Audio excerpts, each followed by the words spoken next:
What's going on, guys? Welcome back to the weekly live chat. It is Wednesday, the week of UFC 287. Israel Adesanya attempts to reclaim his middleweight title against Alex Pereira this Saturday. Absolutely cannot wait.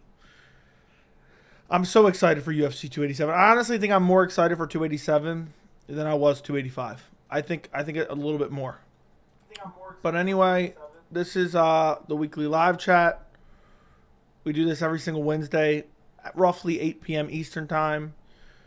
We're going to talk about my UFC 287 predictions. Of course, I put it in the title because I know a million people are going to ask me about it. Masvidal and Kevin Hollands, the altercation at the hotel. I just threw it in the title for lack of a, I knew we'd be talking about it. Anyway, if you guys want to ask any questions, throw it in the chat. If you could do me a favor, if you're watching this live or watching it after it already was live, do me a favor and like it. I would greatly appreciate it. It helps support the channel. It is April 5th, 2023. I have no clue how that's even possible. We're officially time travelers, but I am here now nonetheless. It is almost summertime of 2023. We are as close to 2030 as we are 2016. Absolutely mind-blowing. But I'm really looking forward to this weekend. I will be live streaming the entire card. So make sure you join me for my live stream UFC 287 watch along. Let me take a look real quick. I'm going to try to get on basically for every single fight. That'll be the first time I do that. I might miss like one fight. But the card's too good to miss, really. Yeah, I might miss like the first fight, Jacqueline, whatever the hell it is, versus Sam Hughes. But I'm going to try to get on for like Shalin Nurenbeke versus Steve Garcia, Ignacio Bahamondes, Trey Ogden, Cynthia Calvillo, Lupe Godinez, Carl Williams, Chase Sherman, Gerald Mearshart, Joe Pyfer. Ooh, Michelle Waterson Gomez versus Luana Pinheiro. I hate Michelle Waterson Gomez. Christopher Curtis versus Kelvin Gastelum. I mean, from there on out, we know the card. It's just incredible. Raul Rosas Jr. versus Christian Rodriguez. Kevin Holland versus Santiago Ponzinibbio. Rob Font versus Adrian Yanez. Gilbert Burns versus Jorge Masvidal. In the main event, Alex Pereira versus Israel Adesanya 2. If you didn't know, now you know. I will be live for basically the entire card Saturday. I'm not sure what I'm doing in terms of a post-fight just yet. I haven't officially decided on that yet. So I'm still thinking about that, how I want to do that. If I'm doing full live streams for the card, I don't know what I want to do for the post-fight. Like, should I do a post-fight live? I don't know. You guys can give me, any of your ideas in the chat if you want to. But yeah, I mean, that's pretty much it, I think. I'll also be live on Friday night. If you guys care to join me on a Friday night, I will be going through my entire UFC 287 full card picks. I lost my train of thought for a second. So if you guys care to join me on Friday, I'll be live Friday night. I'm live tonight. I don't know how long we'll go for tonight. We usually go about an hour and a half for the live chat, but I have no idea how long we'll go just yet. But thank you for joining me. Like the stream. Subscribe to the channel. April 5th, 2023. The week of UFC 287. We got 8,329 subscribers. I might make a video tonight. I'm debating about making a video. I have a couple video ideas I've been wanting to do, but I've been working on predictions. I have a video basically how the welterweight division is completely ruined. And I was also thinking about doing like a dedicated video on the main event of UFC 287 about like kind of more of my reasoning for why I believe Adesanya will win, but also discussing the outcomes of what will happen to the middleweight division depending on who wins and how. So I don't really know how to explain the video. I don't really know what the title of the video would be just yet. But basically, I would kind of go over my prediction a little bit. I would talk about their skill sets a little bit. And then I would break down like, okay, if Adesanya wins and he wins via decision, here's what I think will happen, with the division. If Alex Pereira wins and here's how he wins, here's what I think will happen with the division. Something along those lines. I don't know what I would title it because I also kind of want to discuss why I think Adesanya will win in more detail, because I've been seeing a lot of shit in the comments on some community posts and a lot of shit in live streams that, I kind of want to make a video refuting, because I've been hearing a lot of dumb shit, a lot of dumb takes for UFC 287. And also the community post on my community tab for the poll for who wins is jarring to me. 66% taking Alex Pereira. I did not expect. I expected about 50-50. But anyway, I'm going to read the chat now. Let me know what you guys think about all those things I basically asked about. If you're watching it in the future, comment in the comment section. Let me know what you think. What's up, Riza? What's up, Jungle Mania? The Pleasure Man is here. Yes, he is. Gang in this B. You see how everyone's chat a different color like Twitch? I have no idea what you're talking about. Yes, sir. Hang Masvidal versus Holland afterwards. What do you mean? Have that? Make the fight? They probably will. What's up, Joey? What's up, JJ? Who wins, Kevin or Gamebred? Probably Kevin. How much crack has Kevin Holland smoked? I don't know. I don't even care about Kevin Holland. For some reason, he's a fan favorite. I don't like Kevin Holland at all.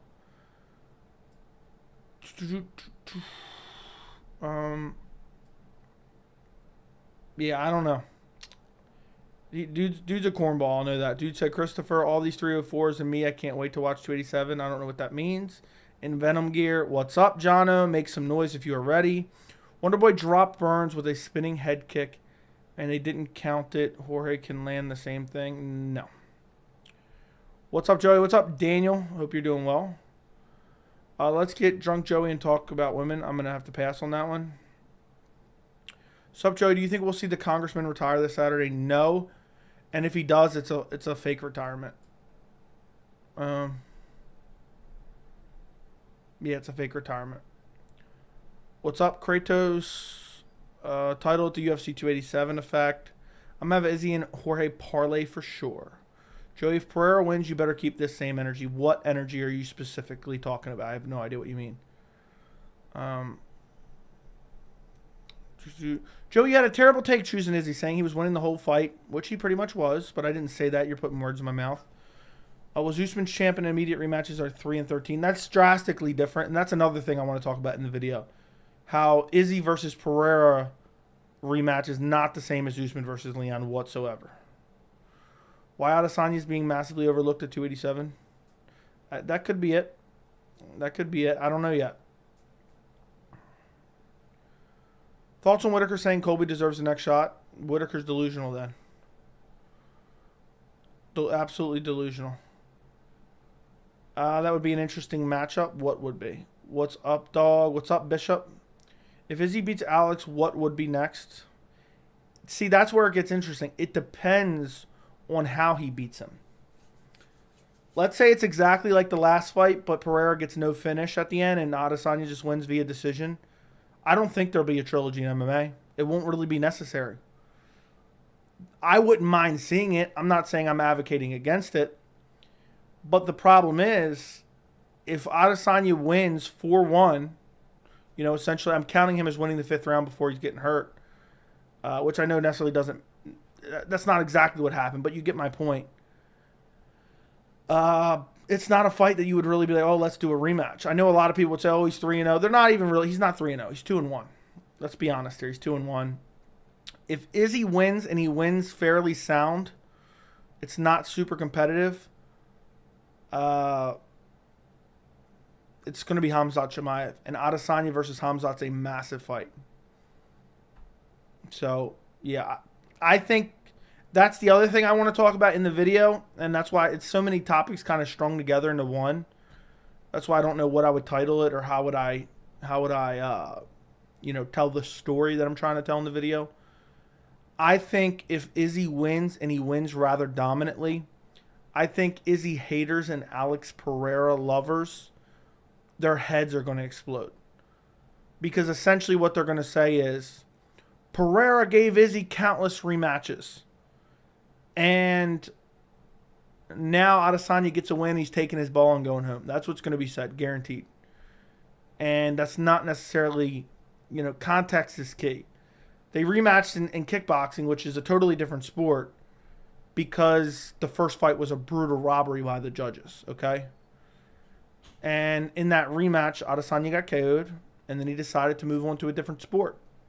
He moved on to MMA. He won in MMA. He became a long-running champion in MMA. He won the majority of the Alex Pereira first MMA fight as a dominant champion, and he got KO'd, got TKO'd in the 5th round. That's why he's getting this rematch. So when you think about it like that, it's not that bad if Adesanya does win and doesn't fight him in a trilogy.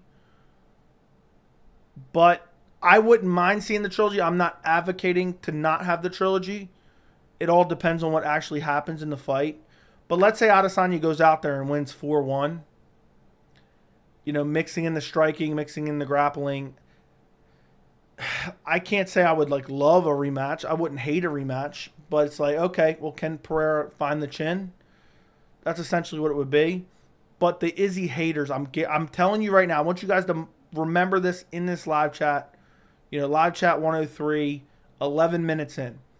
If Adesanya wins fairly convincingly, and the UFC decides to book Adesanya versus someone else, probably Khamzat Chimaev, and Adesanya says, you know what, I'm not going to fight him again, I guarantee you the Adesanya haters' heads are going to explode, and they're going to say, Pereira gave him countless rematches. And that's not necessarily true. That's not necessarily true. So, I hope that makes sense. If it's a close fight, by all means, I want Alex Pereira to get a trilogy. If it's a 3-2, one of the rounds is up in the air, I'd love to see a trilogy. But if it's a dominant win either way, I don't want to see a rematch. I wouldn't necessarily mind it. What it'll be, I think, because people just hate Izzy to death. If Pereira loses and he gets dominated by some chance, let's say he loses 5-0, I think there'll be some excuse. They'll say the elevation, in Miami is different. They'll say Alex was injured. They'll say this. They'll say that. There'll be a million excuses for it. Some may be legitimate. Some may be not. But they'll use that to dictate a rematch. But I imagine a world, whether it's fair or not, where if Izzy wins this fight, I don't think they're going to book a trilogy. I just don't think they're going to. Because Pereira can only make that weight for so long. And it's for the UFC, they'd rather have, even if it's a close loss for Pereira, they'd rather him move up to 205 and become a contender there. Okay, where was I at? So I hope I broke that down. But that's the whole kind of concept of the video. Why I'm picking Adesanya, how I think it's crazy that he's being overlooked, and essentially that if Adesanya wins, there may not be a trilogy, and I think the fans will be pissed. And then also talk about what I think the next title fight will be if Adesanya does win. What do I think the next title fight will be if Pereira wins? Where does Adesanya go with a loss in the middleweight division? Something along those lines. What do you guys think of that video? Is that something you guys want me to make? Yes or no in the chat? Yes or no in the chat? Okay. Why is at least one reporter asking every single fighter about their thoughts on the merger? Annoying as hell, almost like Dana White asked them to do it. They're cornballs. They're absolute cornballs. They're clowns. They all want the UFC to become WWE.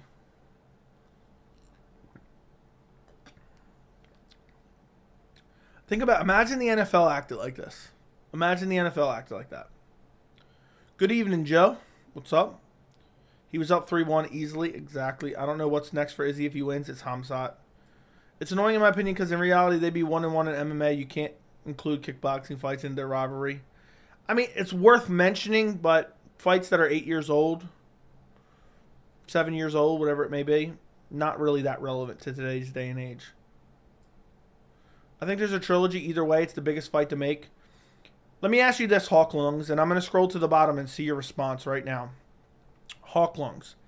If Adesanya wins very convincingly, let's say he dominates him and he wins 4-1, hurts him a couple times, takes him down, beats him up, lands on the feet very well, what's bigger, Adesanya Pereira 3 or Adesanya versus Khamzat? What's bigger? Let me know in the chat at the bottom. Everyone else can answer too. I would love to know. Jorge's not good on the mic. But to each his own. If that's what you enjoy, that's what you enjoy. If Izzy loses, the UFC is 100% going to riot for the Khamzat versus... Exactly. Adesanya Chimaev, but I still think there's a chance he fights at welterweight. Yeah, maybe. Maybe.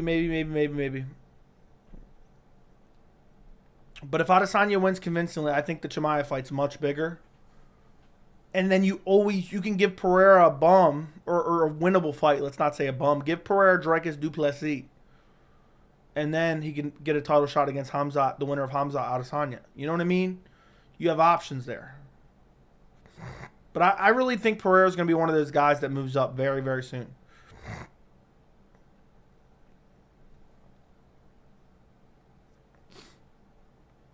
So, yeah, it's not the biggest fight. And the thing is, you always have that fight in your back pocket. You can always do the trilogy. But if Pereira loses pretty convincingly,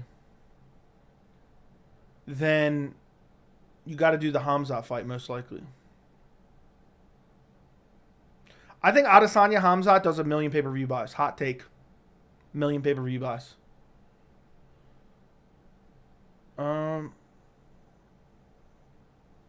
Hello, Joey. Your friend from Asia.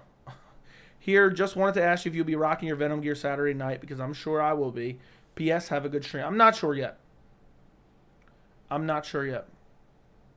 I haven't decided. Probably not, just because it's going to be such a legendary stream. And it might pick up a decent amount of people in the chat. And I don't want them to actually think I'm rocking Venom gear out of thinking it's stylish by any means. Okay, let's scroll back up to where we were. Where were we at? If Alex wins, who's next for him? No matter how Alex wins, I don't think the UFC is going to book a trilogy, and I don't think anyone wants that. Unless it's something very fluky, I don't think they book a trilogy if Alex wins. I think it'll be Khamzat Chimaev. Regardless. I think that might be why Khamzat doesn't have a fight.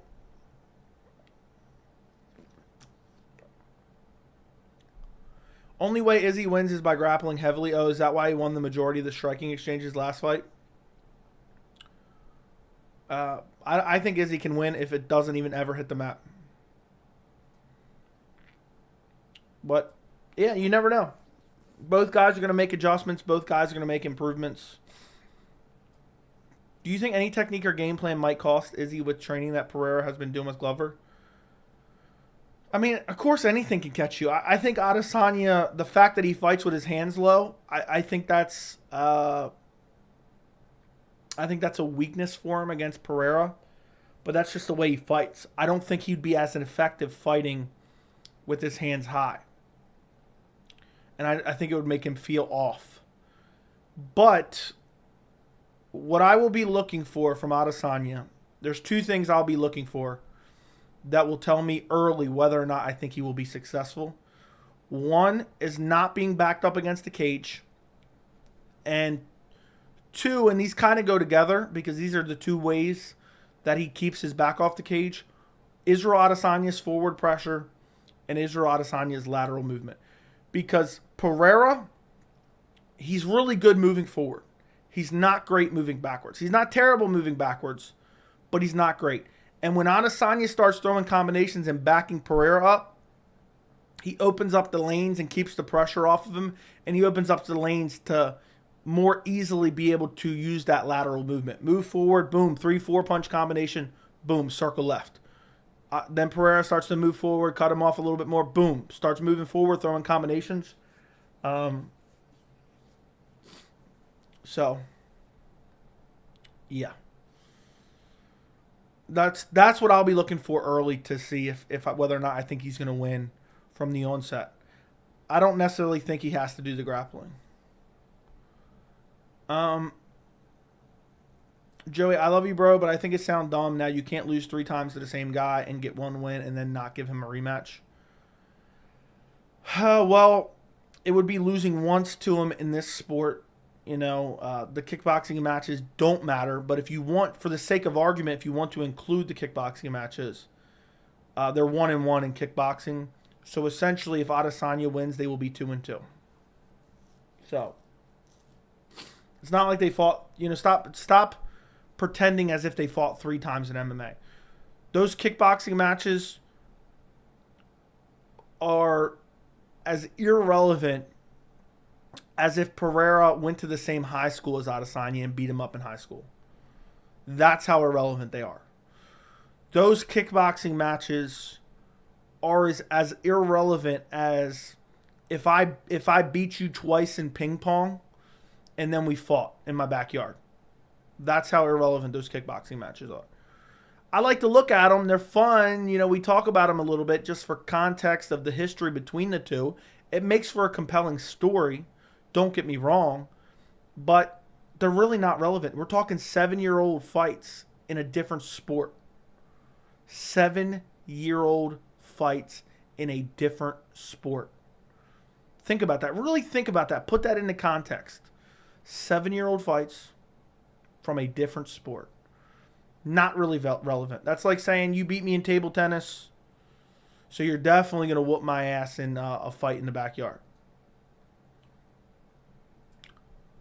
The humidity in Miami calls. Yeah, that'll be the humidity. Yep. Alex, thank you for the 4 months of membership. What's good, Birdie? What's good? What's up, Alex? Jorge talking about retirement. If he loses, he ain't confident. Yeah, I don't even think Jorge cares. You know, I think he thinks, you know, I've already got enough star power. I'm making enough money. I'm just collecting a check at this point. Because he knows it's do or die. Did you watch his interview? Jorge is extremely confident. He was confident going into the Colby fight too. What did that happen there?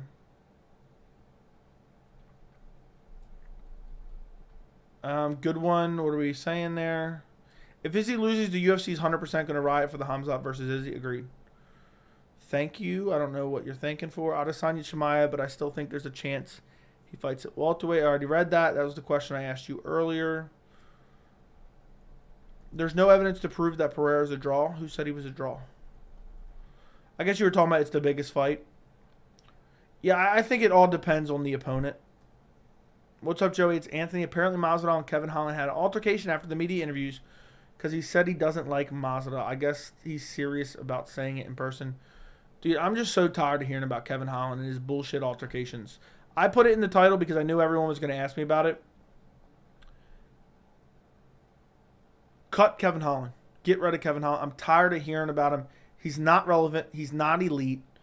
At best, he's a gatekeeper for the top 15. He's not successful at middleweight. He's not successful at welterweight. For some reason, people just like him because he's a loudmouth. And personally, I find him to be one of the more annoying fighters on the roster. You know, people hate, you know, Usman and Adesanya, and I think they're cringy and annoying as well.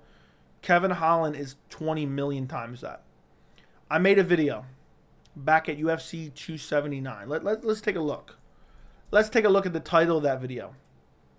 And I called it. We didn't know. This was all speculation on my part. We didn't exactly know just yet. But let's up UFC 279. Let's search my channel. I did a video, and it was called... Where is it at? UFC 279 press conference canceled. What happened? And what I say in that video, to summarize it, is I said there was probably a little bit of pushing, a little bit of shoving, and a lot of shouting by fighters. And people were saying, no, there was a fight, there was a brawl. People were calling it a brawl. And I told you guys, nah, I don't buy it. I don't buy it. There would be footage. There would be footage. And sure enough, we come to find out exactly what I said is the truth. There was a little bit of pushing, a little bit of shoving, a lot of yelling, and like a water bottle or two thrown. I'm so sick of hearing, these guys. It's one thing to have a loud mouth or an annoying mouth or a cringy mouth or talk shit in the capacity somebody like Adesanya does or Usman does, not the same extent. But when you're actually fighting, you're active and you're actually winning fights and, you're actually relevant to the division. I get it that Usman technically hasn't won his last 2 fights, but you get my point. When you're actually taking tough challenges, you're relatively active over the last year or two. And there's a whole nother thing where you're just shit talking. You're not relevant in the division. You're shit talking to every relevant fighter you can possibly shit talk to. And that way you can get attention on yourself. Kevin Holland absolutely embarrassed himself worse than Khamzat Chimaev at UFC 279. Embarrassed himself. Talking mad shit to Khamzat Chimaev. You ain't about that life, bro. And there was even a clip of him saying he's going to have his boys here and jump somebody or this and that. I seen a clip. I don't remember exactly what it was. Dude is irrelevant. Dude's not winning fights. And the fights he is winning are against straight up, low-level competition. And it's like he just likes to talk. He's talking shit to Nate Diaz because Nate Diaz is a star. He's talking shit to Jorge Masvidal because Jorge Masvidal's a star. And this can apply to a lot of people. If you're going to talk shit, at least be active. At least be active and at least be relevant. And dude's just annoying now. Dude just never keeps his mouth shut. Cut him from the organization. Kevin Hollands sucks. Okay? Kevin Hollands sucks compared to the elite of the elite in the welterweight division. He will never be successful. I've been telling you guys that since I started my channel. He will never be the elite at middleweight. He will never be the elite at welterweight. I picked him to lose to Wonderboy Thompson, who's out of his prime himself. He beat the brakes off him, and then he had to quit because his hand was broken, because he was getting the shit beat out of him anyway. Imagine if somebody else did that. Imagine Adesanya sat down on the stool and said, I can't go anymore. My hand's broke. And quit. Imagine the endless jokes that would be made. Cut Kevin Holland. Let him go over to PFL and make $1 million, maybe. Which I'm not even sure he could do that. Let him go to Bellator. Increase, their roster, at least in terms of interest. Stop shouting in hotel lobbies, yelling at Khamzat Chimaev. You aren't about that life, or something like that. You ain't about that life. And then he went out there and got absolutely demolished by Khamzat Chimaev. Embarrassment. And beat up by old Wonderboy Thompson. If I was Kevin Holland, that night that he got beat up by Wonderboy Thompson, I would have started applying for other jobs.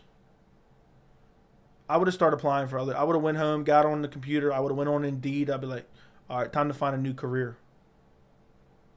Wonderboy Thompson's an old man. And dude went out there and beat the brakes off of Kevin Holland. Kevin Holland's the king of talking shit at press conferences. He's not even good at that, to be honest. So I wouldn't even call him the king. Forget it. But yeah, I'm being serious. Like, I used to like Kevin Holland. When you can't win fights, when you just don't shut up, he's one of the more unlikable fighters on the roster. Even though for some reason I'm in the minority in terms of that. I mean, does anyone honestly think he's good? I mean, I think he's going to beat Ponzinibbio, but what does that mean? I mean, think about it. Let's take a look at the rankings real quick. Let's take a look. Now I'm going off on a Kevin Holland tangent. I mean, let's take a look. Is he beating Michel Pereira? Maybe. Is he beating Jack Della Maddalena? No. Is he beating Michael Chiesa? Doubtful. Is he beating Neil Magny and his hairline? Probably not. Could he beat Jorge Masvidal? Maybe. Could he beat Vicente Luque? Probably not. Could he beat Sean Brady? No. Could he beat Jeff Neal? No. Could he beat Wonderboy Thompson? Already got stopped. Dude quit on the stool. Dude had a broken hand and quit on the stool. Imagine if Islam Makhachev did that. Imagine if Charles Oliveira did that. You think Charles Oliveira would do that? You think Alex Pereira would do that? Dude talks shit like he's a hard ass in the lobbies of hotel rooms. And then quits on the stool. And I don't necessarily blame him. I'm just stating facts here, okay? It may sound like I'm blaming him. I wish more fighters would quit when they're losing. I didn't need to see I didn't need to see him get his ass beat by an old Wonderboy Thompson for another 5 minutes. I saw enough to know who was the better fighter. So, yeah, I mean, look at the rankings. I mean, do you know what Shavkat Rakhmonov would do to him? Do you know? Do you know what Gilbert Burns would do to him? Do you know what Bilal Muhammad would do to him? You know what Khamzat Chimaev already did to him? Imagine if Khamzat Chimaev and Kevin Holland were cellmates. They were both in prison. What do you think would happen there? What do you think? He'd be taking Kevin Holland's lunch. You know what Colby would do to him? You know what Usman would do to him? You know what Leon would do to him?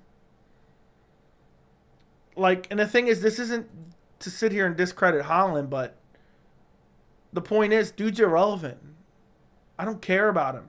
And all he does is talk shit. It's annoying as hell. Just shut your mouth. Go win a fight. You can't even do that. I hope Ponzinibbio wins. Cut him from the organization. Kevin Holland is annoying as hell. I honestly think another thing that you know, I have no evidence to support this. But another thing I believe he's making that shit up when he's fighting crime. I think he's making that shit up. I think he's staging that shit. Pretending like he's saving old women when their purses and shit. I don't buy it. Anybody else agree with me on that? You're going to have to let me know specifically because I'm way behind on the chat right now. As far as Jorge goes, Jorge needs to shut his mouth too. Dude hasn't won a fight in like 4 years. Haven't won a round in 4 years. Hasn't won a round since 2019. Dude's an embarrassment. Dude's on his way out. He's got Gilbert Burns in front of him. He's sucker punching dudes out front of steakhouses. And money changed him. And he's just a clown. He's just a clown too. All they did was yell at each other in a hotel lobby. This is the other thing I don't get. You know, why is it that grown men are enticed and excited and whatever else you want to call it over two men yelling at each other in a hotel lobby? I think that is the corniest shit ever. I think that is the bitchest shit ever. Imagine yelling at another grown man in the lobby. Oh, fuck you, blah, blah, blah, blah, blah, blah, blah. Like, dude, come on. Come on. Next time, smack him with your purse, all right? And I guarantee, I haven't checked. I guarantee there's MMA YouTubers out there making videos on that shit. Hotel altercation between Jorge Masvidal and Kevin Holland. Parentheses, insane. Imagine that. Imagine that.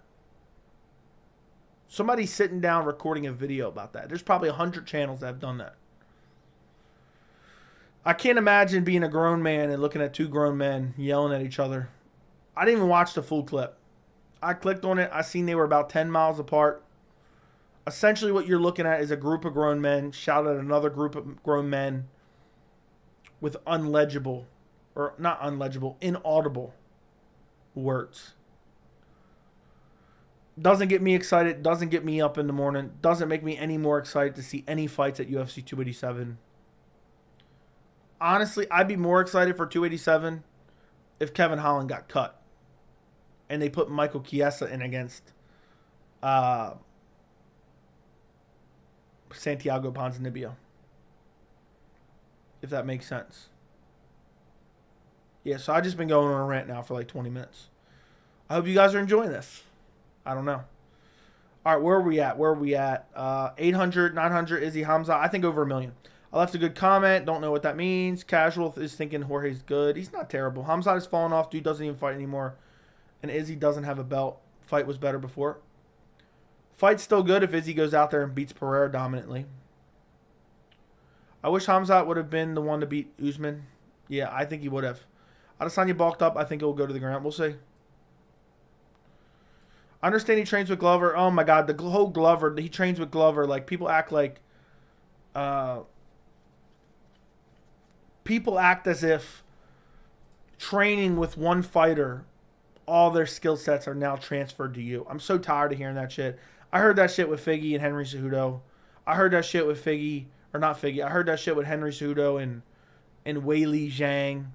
I've heard this time and time again with this fighter and that fighter and John Jones training with this guy and that guy. That's not how it works. I can go train with Alex Pereira tomorrow, okay? That doesn't make me one of the best middleweights in the world. I don't absorb his skills. That's not how it works.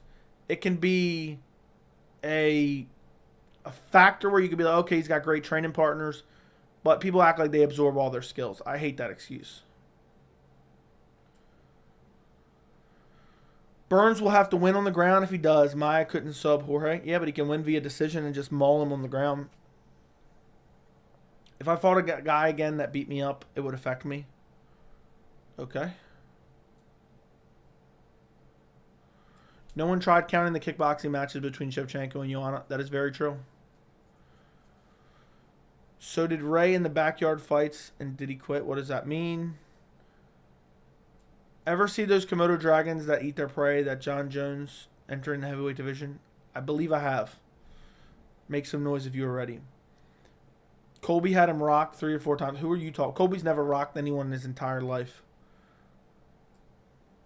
I like that Sweet Chin Music Easter egg in your latest video. Thank you for noticing.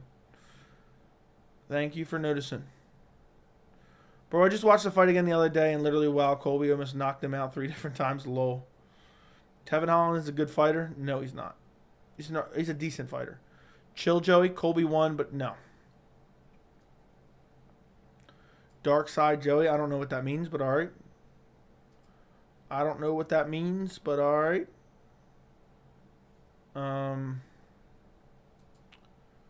I can't believe I'm this far behind on the chat just because I wanted to get a quick complaint on Kevin Holland.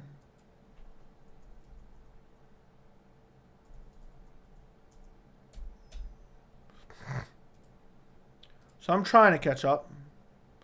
Jorge won 3 straight by KO, then lost 1 fight a year. I feel like he's due for a good performance. Maybe. Or he's due for a continued decline. How has Tillwin aged south? Okay, yeah, the Tillwin's aged horribly. Jorge going to Waterboy. Going to Waterboy channel Colby's head on Burns. Take out all his anger. Maybe. Or maybe he's just going to get out grappled. Maybe he's going to get out grappled. Hey man, how's it going? Are you in a relationship? Because you act like you want to pleasure Izzy. Thank you for the $5, Ben Button. No, we're not currently in a relationship. Maybe in the future. I don't know. I'm kidding. But nah, I just don't have a massive vendetta against a cringy fighter. I just think a lot of people are blinded by biased. And I'm just giving my honest opinion, whether you like it or not, you know. It seems like I think you want to pleasure him the way you're super chatting him about him. But yeah, if you want to talk some more shit, feel free. Thank you for the $5. I appreciate the $5, Ben Button. I really do. Thank you for your support. And now I'm scrolling back up to where I was.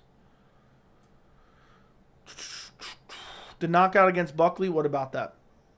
That's not a really amazing win by any means. Why is he so mad at Kevin Holland? I haven't liked Kevin Holland for like a year. Kevin Holland, and everything I've said is the truth. It's not anything that I've built out of bias here. Imagine telling a Chechen you ain't about that. Yeah, you ain't about that life, bro. Isn't that what he said? Just striking Thompson beats any 170er. Okay. Alrighty. That sounds like a personal problem for Kevin Holland. Neil Magny caught a stray for no reason. Yeah, quitting on the stool is respectable. Yeah, I have no problem with it. I wish there was more of it in MMA, but quitting on the stool after saying, you ain't about that life, is kind of Embarrassing. Hamzat's a killer. Hit the like button. Yeah, if you guys could do me a favor and like the stream, I would greatly appreciate it. It helps the channel. I would really like it if you guys like the stream. Masvidal says he's going to sue the UFC if they let Colt. Yeah, okay.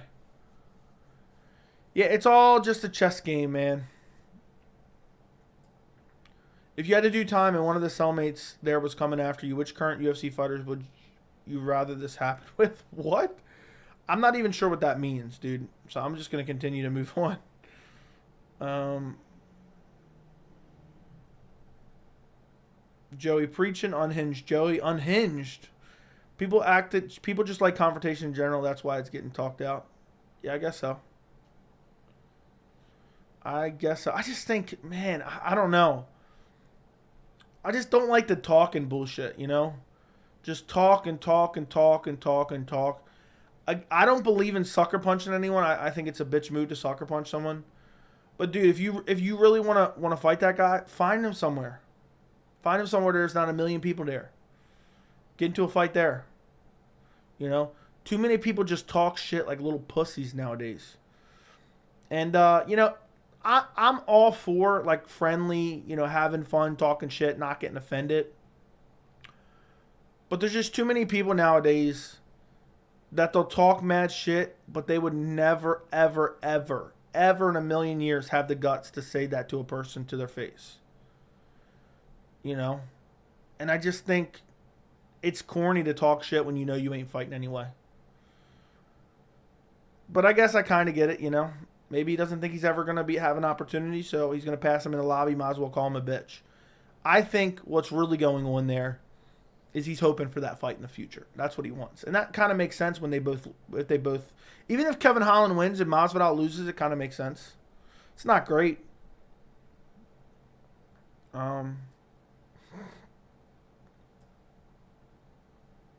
Legendary Kevin Holland rants definitely want to be saved from MMA Joey Clips, maybe. I hated the bickering between Colby and Masvidal. Most embarrassing presser. Yeah, it was horrible. It was horrible. Ever heard of the saying, iron sharpens iron? Okay. Put up the likes. Support this man. Thank you, SA. I appreciate it. Yeah, guys. I don't know how we have 90 people in the stream, but only 23 likes. Everyone, if you can, go like the stream right this very second. I'm trying to catch up. Why is Holland fighting everyone backstage?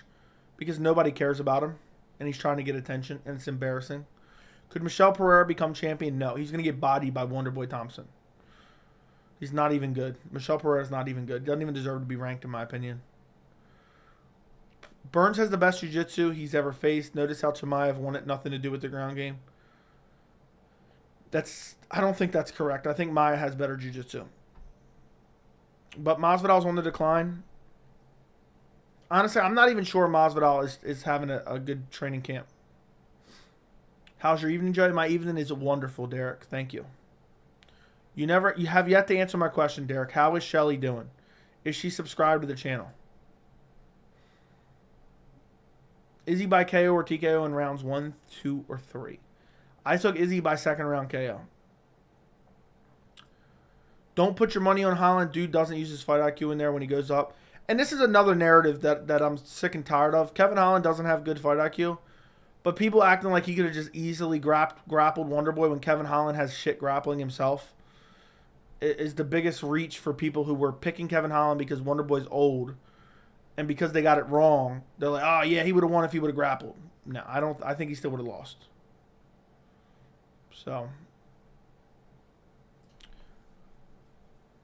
But yeah, Kevin Holland's a clown. The Holland-Masvidal altercation is the most random thing ever. No, it's not. Joey, that was me. And okay. Will Gastelum get cut if he loses this weekend? Dude sucks and is a pull-out merchant. I'm going to say if he loses this weekend, he gets one more fight. But he may get cut to go over to PFL or something. Holland, another one with no true talent. I wouldn't go that far. I don't get how people are saying Rob Font is worse, but then they say Masvidal has a chance. Yeah. Mike Perry, Luke Rockhold, BKFC. What about it? Won't be watching it. If Masvidal beats Burns, Leon beats Colby, I actually think it'd be nice to see Leon Masvidal out cold in London. Oh, man, I hope that doesn't happen. The division will be ruined. Font is the best bet on the card. I pick Font by decision as well. I've liked everything I've seen in the media from Jorge this week. I definitely see a difference from him from when he let the fame and money distract him. I haven't paid attention. I haven't seen any in the edits. I haven't seen the countdowns. I haven't seen any interviews. Font never been knocked out. Dude is durable. I wouldn't know. I wouldn't say necessarily durable. I don't think that's the right word, but I get what you're saying. I think Chris Curtis is the dog of the card. Is he underdog? Throw Pereira with Curtis in dog parlay. I actually have Chris Curtis to win and Israel Adesanya by stoppage. I think it's 50 to win 500. I think. Joey speaking facts. Thank you. I like Chris Curtis's defense. Yeah, if Curtis loses, it'll be because of the activity of Gastelum hitting the forearms of Curtis. Is he delusional? What is he delusional about?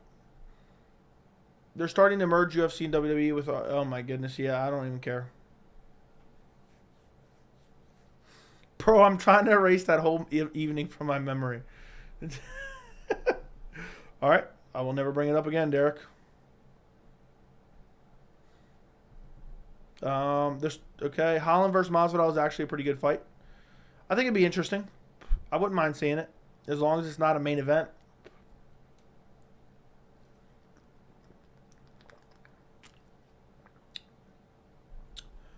Any predictions for International Fight Week card? Yes, it will be John Jones. Here's my prediction: John Jones versus the winner of Curtis Blaydes, Sergey Pavlovich. Co-main event, Alexander Volkanovski, Yair Rodriguez. That's what I believe UFC 290 will be. International Fight Week.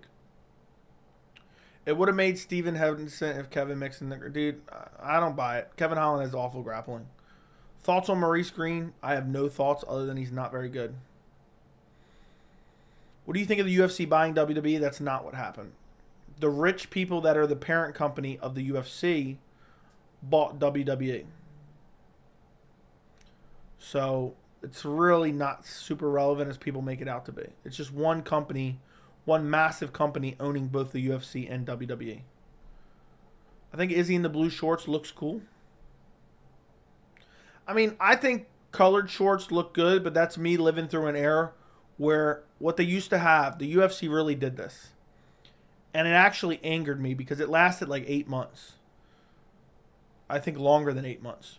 At one point when the UFC first signed with Reebok, what they did is they only had black and white shorts for literally like almost a year. I think it was like 8 months. And what happened was you would have one fighter with 75% black, 25% white, and you would have one fighter with 75% white, 25% black. It was so annoying. And it was infuriating, and it lasted a long while. Like, if you look up Robbie Lawler versus Roy McDonald, I believe 2. I remember they were wearing it. Oh, no, Robbie was wearing black because he was a champion. Who else was on that card? Let's see. I remember it was around that time. I think that might have been the first fight with the Reebok deal. UFC 289. Let's take a look. Or UFC 189. I'm dumb. Damn that. I've been watching the sport for too long. Yeah, look at Chad Mendes and Conor McGregor. Because neither were a champion. Look up Chad Mendes and Conor McGregor. It was infuriating. It was one of the worst things that ever happened in MMA that's never talked about. It used to drive me up a wall. And I thought for sure. Okay, this is only going to last a month. The first pair of colored shorts, to my knowledge, the deal started in like July or June. The first pair of colored shorts was Conor McGregor, Jose Aldo. How the hell did they sign a deal and everyone's wearing the same colored shorts? It made no sense. Who remembers that? Who remembers that? Everyone was wearing white and black at all times. Everyone. That was a tough time to be in MMA. I was pissed. Like, are they really not going to fix this? I mean, at this point, why not just put the whole pay-per-view in black and white? That was the worst time to be in MMA. I was so livid about that, and I'm like, are they really not? Every pay-per-view, I'm like, I'm waiting for them to fix it. Like, that shit was annoying. That shit was really, really, really annoying. I almost forgot about that. Yeah, I mean, and you know another thing that really, really pissed me off? And I've talked about this before on stream. The UFC 200 canvas ruined my night. I hated UFC 200. If they do a colored canvas for UFC 300, I'm beating someone to death and Boston crabbing them. I mean, seriously, that UFC 2... Did anybody like the... Let me know in the chat. Did anybody like the UFC 200 canvas? Was there anyone that enjoyed it? Because that shit looked ugly as hell. It was literally piss colored if you were super dehydrated, you know. Only if you're super dehydrated and don't drink any water. That's what the canvas looked like. It was absolutely hideous. It ruined the entire event. And I mean, the UFC has made some questionable decisions. I mean, all black and white shorts for everyone for 8 months. I mean, seriously, the canvas at 200, if you didn't drink any water all day, that's what your piss would look like at the end of the day. Dark yellow. I hated that. It really aggravated me. I was like, this whole event, I didn't even want to watch the whole event. I swear I thought about not watching the card. It ruined the entire card. And if you liked it, let me know in the chat, please, so I can ban you immediately. I would like to know anybody who liked the UFC 200 canvas. And send me your address in a private message so I can burn your house down as well. Because having an opinion of that magnitude deserves some retribution. Whew. What a terrible time to be a fan. What a terrible time to be. Oh my God, that ugly piss yellow canvas. Baby diarrhea colored canvas. If they do that again for 300. You know that meme of like the guy punching the car seat, or not the car seat, the guy punching the headrest next to him and he looks super uncoordinated? If they do that again for UFC 300,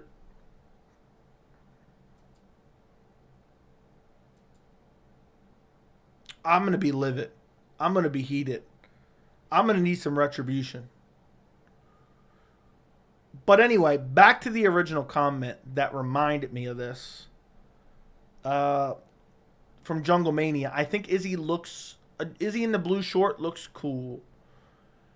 I enjoy a mix of colors. I'm just glad we don't have black and white. And, you know, I think it's different. He was in green shorts last time, I believe. But yeah, you know, the more color in the sport, the better. Outside of the canvas. I meant in terms of the shorts. You know, I don't want to see black and white shorts. Izzy's the best bet of the card. I put $100 on Izzy by stoppage. You guys are getting free info from me here. Usually I only post that in the Discord. Yeah, ugly ass shorts, dude. Somebody posted a picture in the Discord.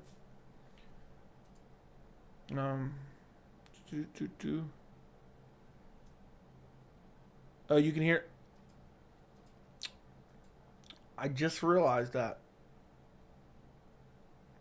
Yeah, what you probably hear is my air purifier. Someone messaged me. How bad is it? How bad is the sound in the background?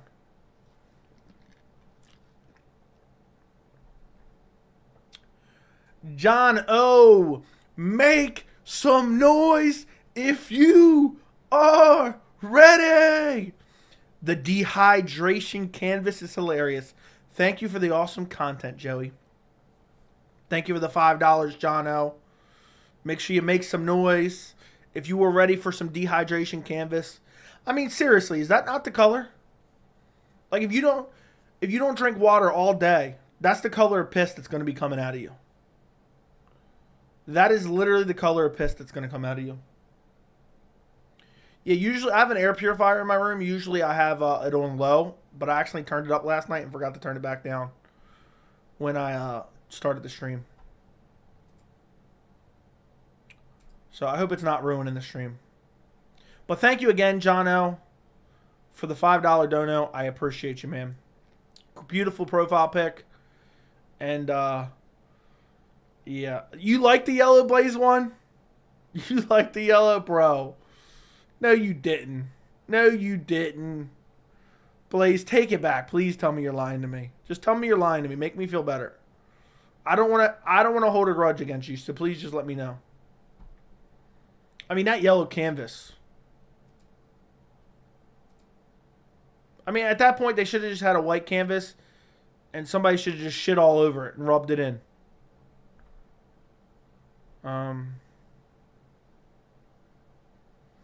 Joey, did you watch John Wick 4? I did. Joey, what color should they go for UFC 300? A very faint light blue, as they currently do. Where were we at here? I remember that, Joey. Why'd you remind me of that? I got good money on Gunner by first rounds up. Oh, you made good money. Congrats.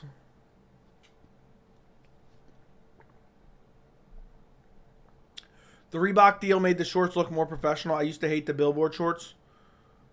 Well, if I'm not mistaken,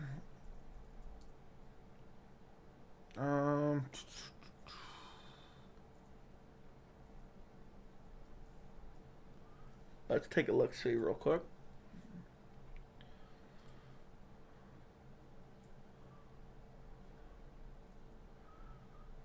The UFC basically does the same thing now. It's not as exaggeratory. You know, they only have like 1 or 2 sponsors. But yeah, I prefer the way it looks now. You know, at least all they have is the crypto.com bullshit. But yeah, the big crypto.com on the center of the shirt is the worst looking shit I've ever seen. You think the NFL would ever do that? Money hungry. Money hungry is all I got to say. Thoughts on Gunnar Nelson? He's an okay fighter. But he only is even well known for being a Conor McGregor groupie. I love you, Joey. Thank you, Flashman. Yeah, horrible canvas, piss canvas, haha, no, P canvas. It was super distracting. 200 was an eyesore. Yeah, it really pissed me off. It ruined my entire night. I hated UFC 200. I hated UFC 200. The fact that John Jones pulled out too. Ugh. Reebok was so Bush League. Yeah. The misspellings. They were horrible. Which fight was the Yoel incident? I'm mad I can't remember who he's fighting. I believe Brunson. You're talking about when he shit himself? I believe it was Brunson.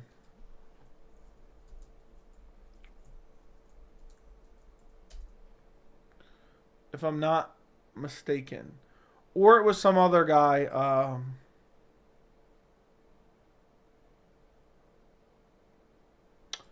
Yeah, I believe it was Brunson. Dude straight up shit himself.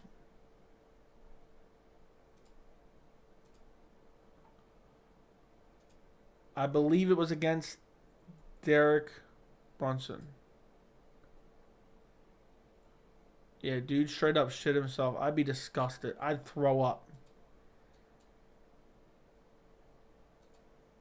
Oh my God. Imagine you're trying to fight another grown man and he just shits himself mid-fight. Get you in the north-south position. Oh my God, you're just smelling shit. Oh my God, I throw up. You were low-key funny. Thank you, I appreciate it. Which fight was the... Okay, I already read that. Anyone who liked the early Reebok attires in the UFC 200 canvas is properly registered. Okay. I hated the UFC 200 canvas, but I like the black and gold gloves.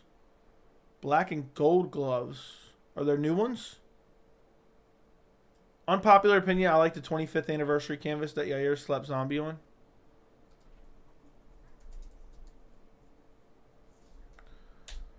mean, what color was that?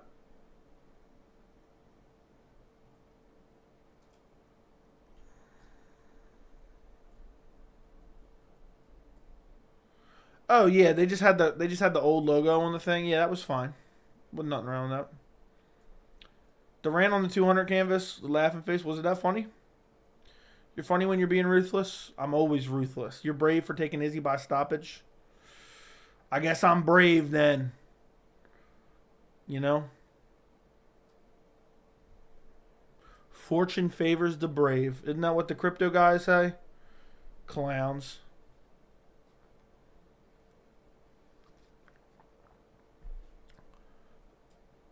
Okay, where was I at? Where was I at? Where was I at? I don't mind the Bella billboards, okay? I'm going to guess if Chandler and Conor don't fight this year, they'll fight at UFC 300. Maybe. Will Burns outstrike Congressman Masvidal? I'll say yes. Thoughts on heavyweight Daniel James from Bellator? Can he give Bader a run? I don't even know. I don't know, to be honest. The Black Venom and shorts are not great. That's not even true black. That's charcoal gray. Fair enough. What's up with the Jesse on fire drama? I'm not even really sure, to be quite honest. I've had people say, oh, he's talking shit. I don't necessarily buy it. I've seen some people have sent me a little bit here and there. It's kind of like fringy. I don't know. To be honest, I don't really care. If somebody's genuinely talking shit, send me a clip of it. Send me a clip of it, and I'll gladly take a look. But as far as I know, I haven't seen anything outright. But if people are talking shit, I just think it's just such a clown thing to do. It's just such a clown bitch boy move thing to do. It's just I don't know. I think people are brainless these days, and again, I'm not necessarily talking about him per se. The fact that people try to stir up drama between YouTubers, I think, is the weirdest shit ever, and the fact that some people on YouTube fall for that shit, I think it's a little bit of an embarrassment and a referendum on your intelligence. But I don't care. I don't care what another grown man is saying about me. I think it's interesting if someone does, and people usually send me, hey, this guy's talking shit about you. This guy's talking about you. This guy. Look, I run this channel. I get on this channel. I record these videos. I do these live streams. The second I'm off this camera, I'm working on something else. I'm either working on a video or I'm gone doing something else. I don't care. To me, whether it be Luke Thomas, Ariel Helwani, Jesse, Guru, whoever else there is, I'm trying to think of another one. MMA on Point. I don't know if that's one person or not, but you get the point. All those guys, no matter how many subscribers they have, they're irrelevant to me. Very irrelevant to me. Don't care. Non-existent in my thought process in my day-to-day life. And I don't necessarily think any of them are going out of their way to ever talk shit. I think it's one of those things where people try to stir up shit. But I don't know. It's just a weird dynamic. I'm just a normal guy living my normal life. And I jump on YouTube and give my opinions about MMA. And so I don't know. I don't even know how to even digest that. But I still haven't seen anything, so I don't even necessarily know. So you guys will have to let me know. If you guys want to stir up a beef, you have to send me a clip of some direct shit talking. Send me a clip, and I'll gladly respond. There's not a single grown man on this earth, not a single grown man on this earth that I am scared of. There's not a single grown man on this earth that I am worried about. And I also, it's hard for me in general on YouTube because a lot of people just love to stir up drama, and I just can't give into those type of people who intentionally come into people's streams and attempt to stir something up and get me to say something so they can clip it out. So to give them what they want is something that I don't want to do. But boy, if you guys knew me in real life, you would know I love confrontation. That is number one on my list of things I enjoy. I love confrontation. But the thing I look at it as, and the reason I don't respond to even trolls in the chat and comments and stuff like that for the most part, there's nothing that's going to happen. Or we're going to type some words. You know, I'm going to insult another grown man based on his physical appearance in a video. You know what I mean? Like, that's some weird behavior in my opinion. But I don't know. I have a life outside of getting online. I'm not terminally online like some people are. And I don't know. That's pretty much all I got to say about it until I see something otherwise. But just know that I'm not worried about anybody. Joe, you are lucky to watch John Wick 4. Fair enough. How come you don't think Jones versus Stipe will headline UFC 290? I think Stipe's too busy doing something else. Do you have beef? As far as I know, I do not. Until I know otherwise, until I hear otherwise, I do not. And he's doing whatever he's doing, and I'm doing whatever I'm doing, and I'm just minding my own business, giving my thoughts on MMA. And weird people online attempt to make up stuff and send me stuff. But yet, when I said, look, I'll always say this. If you hear someone talking shit, send me a clip of it. And I've never gotten a clip. I've gotten clips of somebody mentioning me here and there, but I've never gotten a clip of someone saying, yeah, I don't like that motherfucker. Fuck him. You know? Because, again, I'm minding my own business over here. You know, I would never wish on the downfall of anybody running a YouTube channel. All right? Never, ever, ever, ever, ever. That's why, even as small as my channel is, I'll look for even smaller channels and send you guys to smaller MMA channels than myself. Because I like to support other channels, you know. For me, you know, even if there's a channel I don't necessarily like, that maybe is an MMA channel, which I don't like any MMA channels really, I hope that they're all successful, because I think that's better in terms of the sport of MMA, and it's better for anybody who's making an MMA channel. I don't look at it as competition at all, and that's why I don't really care what anyone else is doing. You know, I just mind my own business, go about myself. And, you know, just in life in general, and I've talked about this on stream before, I love getting together with my friends and insulting each other that way. But I will never, ever in my life go out of my way to try to make someone I don't know or never met try to insult them or make them feel like shit. Again, I love talking shit. I love insulting my friends. When I hang out with my friends, all we do is talk shit to each other, okay? Or talk shit about, you know, certain things, this and that, insult each other, throw every insult in the book at each other. But I'm never going out of my way to basically bully or disrespect a person that I've never met, ever. I'm going to watch the Mario movie tonight, boys. Let us know how it is. I'm going to guess if Chandler, okay, I already read that, Burns or Masvidal. I have a full breakdown and prediction on the channel, and I am going Gilbert Burns. Who else misses the Burger King ads on the short? Yeah,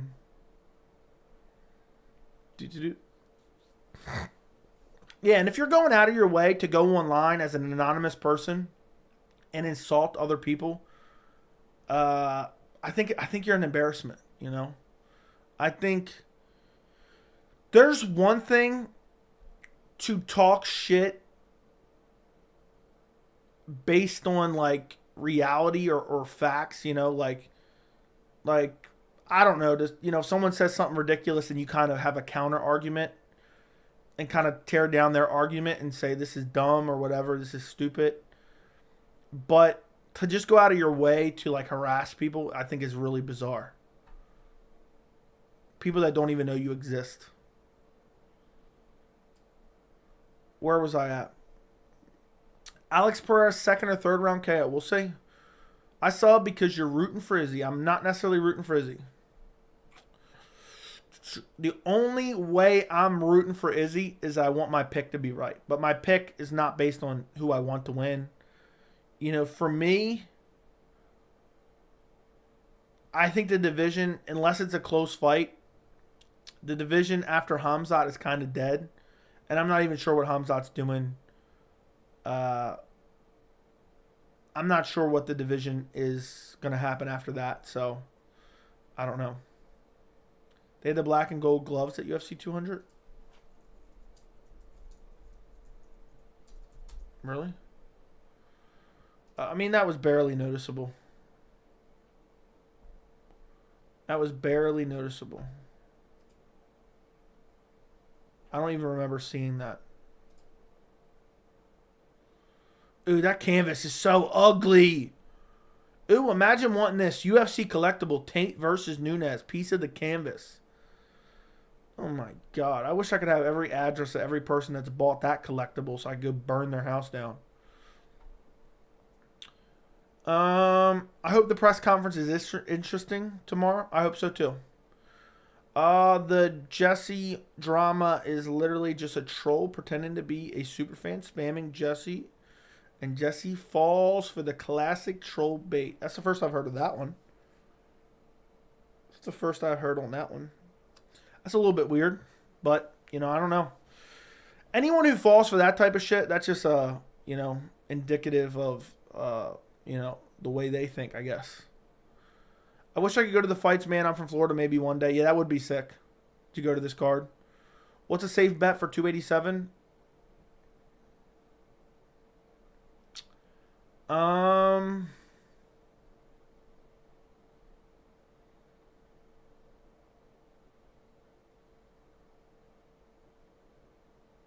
Burns and Adesanya. Boom. I like Marshall Mind's breakdowns while he played UFC 4. Not familiar with that. Did you see the Weasel's new video about how Ngannou ruined his career? No, I did not.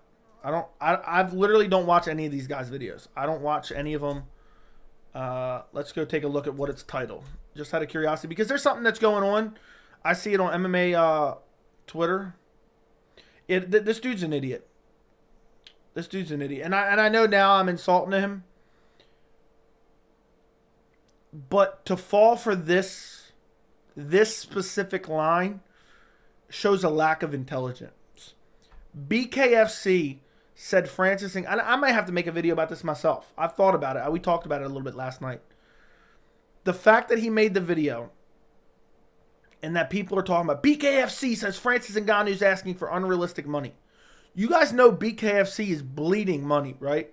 They're not making any money. BKFC ain't making no money. They're going to go out of business eventually. They don't have the money to afford Francis Ngannou regardless of the contract. Okay? So, to make a whole entire video based on BKFC, which is literally, I would love to find some financials. Let's see. Yeah, I mean, there's no real information. BKFC will go out of business. They're not making any money.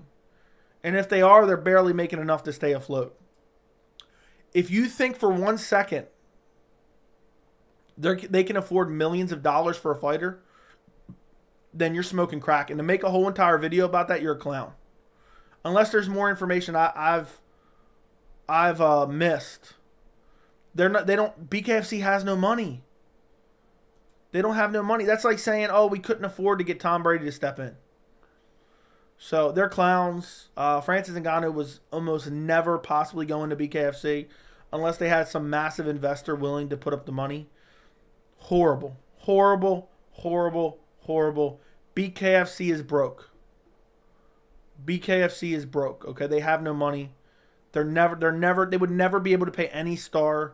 They wouldn't be able to pay any star to come over, any popular UFC fighter to come to their organization. They're paying guys shit money. They're allowing them also to find advertisers. And let's look up BKFC payouts. I'd be shocked if they've ever paid anyone over $1 million. Yeah, the salaries for most fighters range from $2,000 to $9,000, with a few fighters in the $20,000 range. Highest disclosed payout to date is $75,000. Okay, look. $75,000, the highest payout on one of these cards. They're paying these dudes $1,000. Look, it's crazy to me that people think BKFC is a referendum on Francis Ngannou's career. I could pay BKFC's entire card to come fight out back for me right now. I could afford to pay the payroll for BKFC to come fight in my backyard. All right? If you guys think in a million years they could afford Francis Ngannou, that's crazy to me. That's crazy to me to even think that's a possibility. Made absolutely no sense to me. That's like GOAT buying a membership. You know, BKFC signing Francis Ngannou is like GOAT buying a membership. Ain't no way they can afford it, all right? So, yeah, BKFC, they're paying dudes $2,000 max. And again, I could hire all the fighters from BKFC to come put on a private show for me out back. Put each other in a Boston Crab. So to think they could not afford, they would never pay a fighter even $1 million. So, you know, I'm coping for Ngannou ruining his career. He ruined his career. Francis Ngannou is richer than you'll ever be in your entire life if he never fights again, okay? If he never fights again, he got out of a contract he did not want to be in. He will never have to work another day in his life again if he doesn't want to. And then also,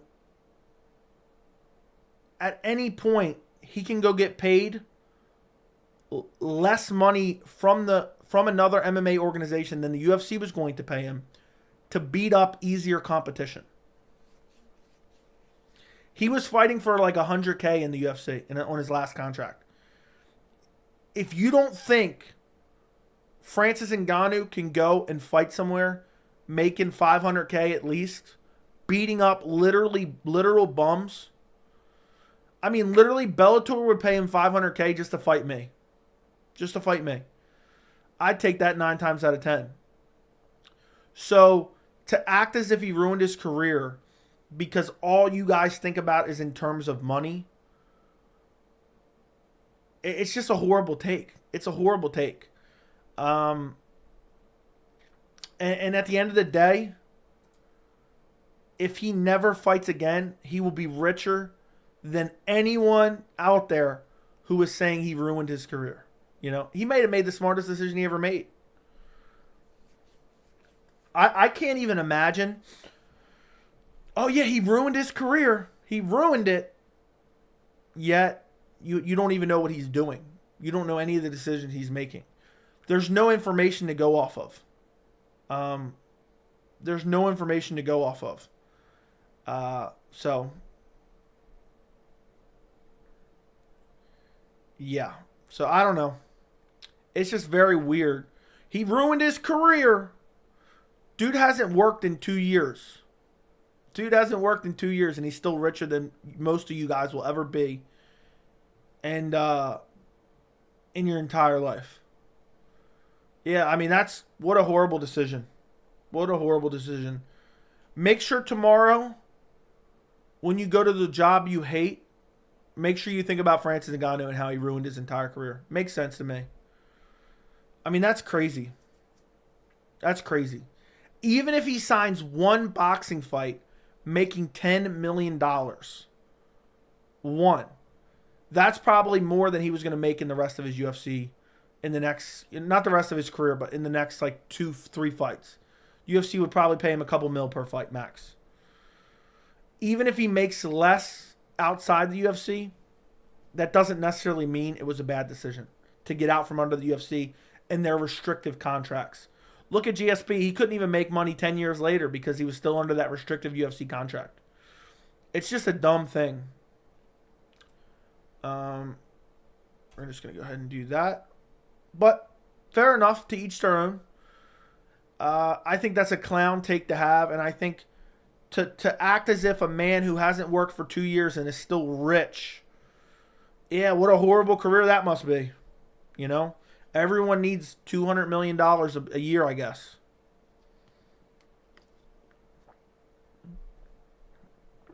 But all right, that's just my opinion. Joey has the real knowledge, and I've only been here for 3 minutes. Yeah, if you guys are watching the stream right now and you haven't subscribed, subscribe. I do these streams all the time. You insult people all the time. What are you talking about? Now say something nice about Kobe. Who do I insult all the time? But all right, if you take things as insults because they're my opinions, that's fine. You think Rosas is going to win? Yes. Yep.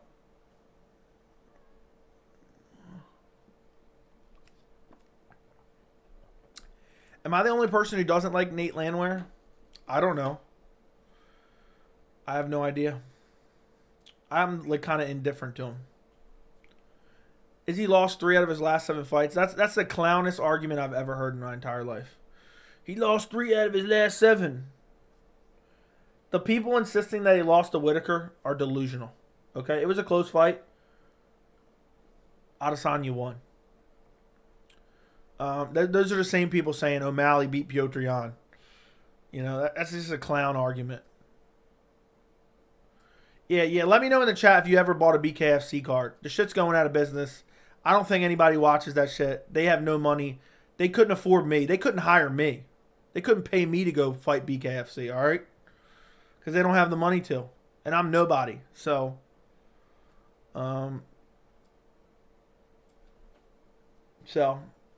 yeah, I'm waiting to see a rebuttal on it, but I don't know. What's up, Tori? I hope you were doing well. Good to see you in the chat. BKFC is honestly like professional backyard boxing. Exactly. The female that rookie who exposed one championship's 1,000 USD contract makes it more like BKFC rookies. Yeah, dude, one championship, their financials are exposed, and they're not making any money either. I don't even know how they're still around. They don't even get views on YouTube. They buy their views on YouTube. And they have fake subs too. One championship does. So.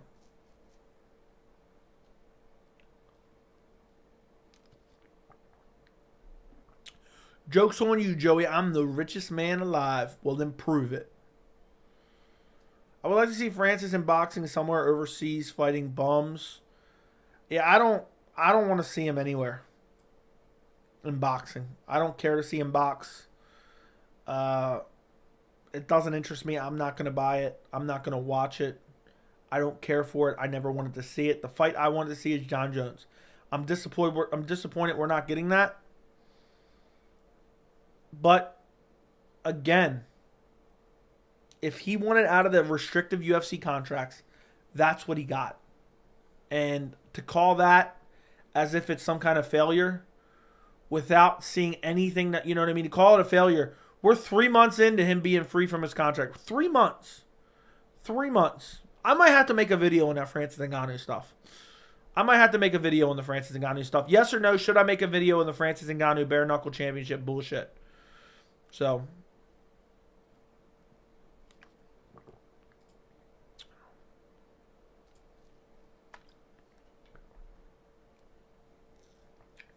yes or no in the chat. What's up, Joey? What's up, Niles? Like it up in the chat. Yeah, guys, if you could like the stream as well. I may make the video. I may not. I don't know. I got a couple videos I want to make, but I don't even know what I'm doing.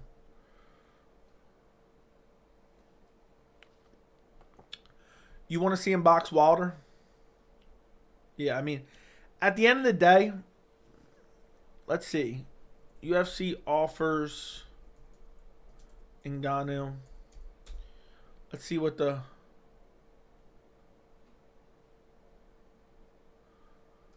let's see. Breaks his silence.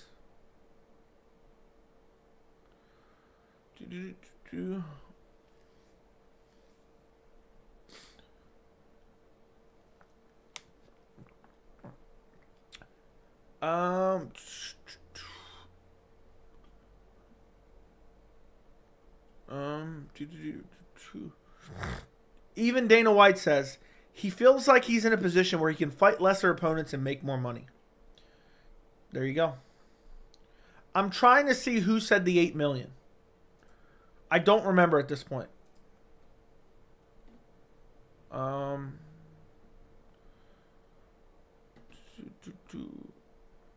yeah, at the end of the day, he didn't want to sign another restrictive contract. That's it.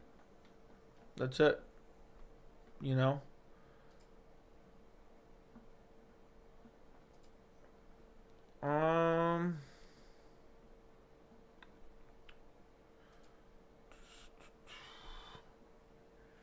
And the thing is, to act as if he ruined his career when he's already rich. Okay, so this says Ngannou said he was offered around $8 million to fight Jones and signed a 3-fight contract with no extension. He had hoped to fight Jones twice and book a rubber match against former champion Ngannou. It was a multi-fight deal, was for 3 fights. They said they would give that exception for me, no extension. Ngannou said a lot of people have reached out since the news of his departure. I'm at peace. I did everything right. The only thing that really scares me is regret. It doesn't matter what happened. UFC gave me a platform to showcase and express myself. I'm grateful for that. Yeah, I mean, the thing is, until we get there may be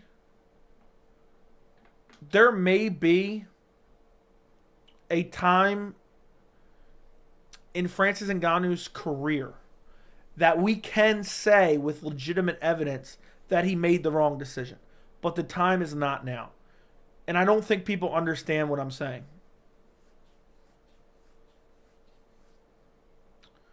So at the end of the day, to get free from the organization is what he wanted. And that's what he's saying here, according to this CBS Sports article. You know, it was a 3-fight deal, and it was $8 million to fight Jones with no extension, which I'm actually shocked at a 3-fight deal. I don't remember hearing that, but I don't feel like going to. I only watched clips of that interview. He said, "I feel like I was slapped in the face with money. Like, take the money and shut up," and that didn't work for me. He asked about his own sponsors, health insurance, and fight advocate at UFC board meetings. Ngannou subsequently clarified the request he wanted to apply to all UFC fighters. Yeah, at the end of the day, I think that he did not truly care about the money. But, I mean, if he's going to sign with BKFC, they're going to have to break out the wallet. So, and at the end of the day, even if he's making 800, let me ask you this. If he's making $8 million to fight John Jones, $8 million to fight John Jones, would you rather $8 million to fight John Jones, or would you rather $2 million to fight bums? Would you rather $2 million to fight bums? Easy wins. So, yeah, and you're already rich. You're already filthy rich. $2 million to fight a bum, plus you get all your own sponsors.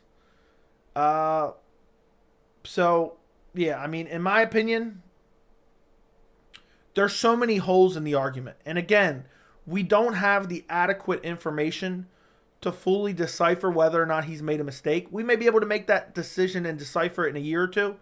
Right now, we don't know. But the thing is, and this is the best example I can give you guys. Okay?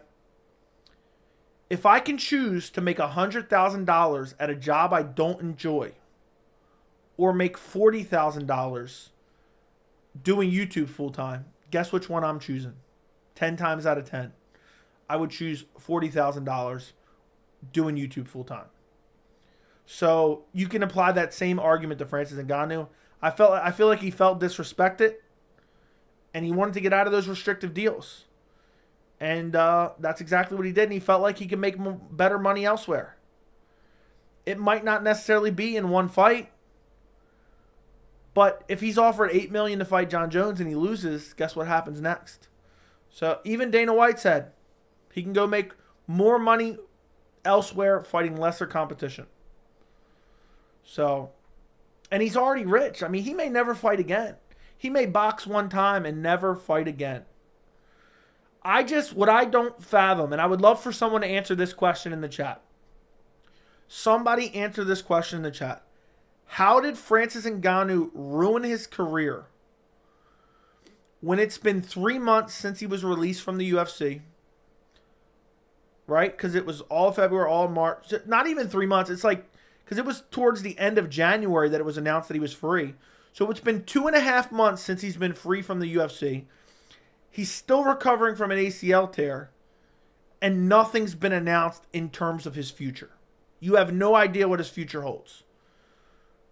How can you unequivocally say he's ruined his career when it's been 2.5 months and you have no idea what he's doing post UFC?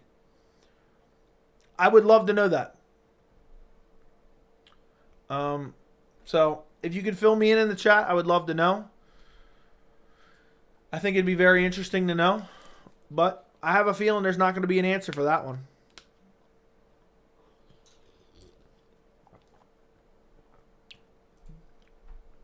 If you got an answer for that one, make sure to super chat it so I can see it.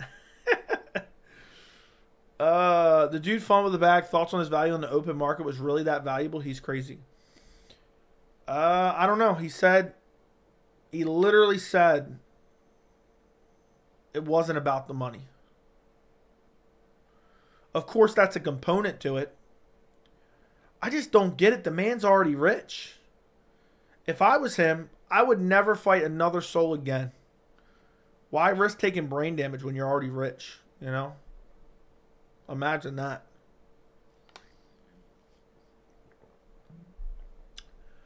I've had a job, I hate it, and no amount of money would have gotten me to stay. Thank you, Patty Mills. Thank you. Imagine Ngannou goes to WWE. That's not going to happen. But Dana said, as he always, you don't want to fight? Don't fight. Shaking my head. Yeah. I watched Daniel James and Ngannou. If James can beat Bader, maybe one more. Bellator has no good heavyweights. He's in a tough spot. Yeah, maybe he goes boxing and makes like $5 million to fight. And fight some bum. We don't know. You think he still needs to fight? Doubtful. Doubtful. Imagine walking away from $24 million and thinking it was a good idea. Imagine thinking money is everything in the world. That's crazy. BKFC, they could not afford Ngannou, so that's off the table now. Exactly, yeah, because BKFC has no money. Nobody buys their pay-per-view. I bet you I couldn't find... Imagine going out, right? I want you guys to imagine this, okay? I want to imagine you... I have a job for you. I want you to go out and find someone in your daily life that has ordered a BKFC pay-per-view. I want you to find someone. You know, whether it's at the grocery store, whether it's at Walmart, whether it's at the, mechanic shop for your car. I want you to find someone who has legitimately purchased a BKFC pay-per-view. I have a feeling you're not going to do it, okay? No one's buying that shit. Nobody watches that shit. They're probably going deep in debt, thinking that it's eventually going to become successful. And, yeah. Go find someone out in your daily life, in your family, your friends. I guarantee all the people who are saying, yeah, BKFC said he was asking for an unreasonable amount of money. I bet you've never bought a BKFC pay-per-view in your life. If you've watched them, you've literally pirated them. You know, the same people saying Colby's a draw. They don't buy the pay-per-views. Hey, Joey, just wanted to say thank you for the great content you put out. Appreciate you, Maxwell. I just found out my mom has stage 4 cancer today, and listening to your live stream brightened my day up. Thank you. Damn, that's horrible, dude. I'm sorry for you. I'm sorry for you. That sucks badly. I hope everything works out. I wish you the best, and I'm glad you're enjoying the stream. I'm glad I could brighten the day up. That's incredibly sad. And I appreciate you, Maxwell. Thank you for watching the stream. Well, I think the interest will die down because he hasn't been relevant. Oh, for sure. But the second he signs a contract, all of a sudden people are going to care again. And how come those people are saying that after 2.5 months, but he hasn't fought in a year, almost a year and a half? Imagine thinking money matters when you're already a millionaire. There you go. BKFC probably made more money. BKFC and money. Francis Ngannou probably made more money in the sand mines than BKFC's whole budget. Yeah, you're probably right. You're probably right. I would hope we all make a decent enough living to have more money than him combined. I mean, think about it. He may have 20 million in the bank. You know, he may have 20 million in the bank. If all of us in the chat make 100,000 a year, which is way over what everyone in the chat makes, still not even close.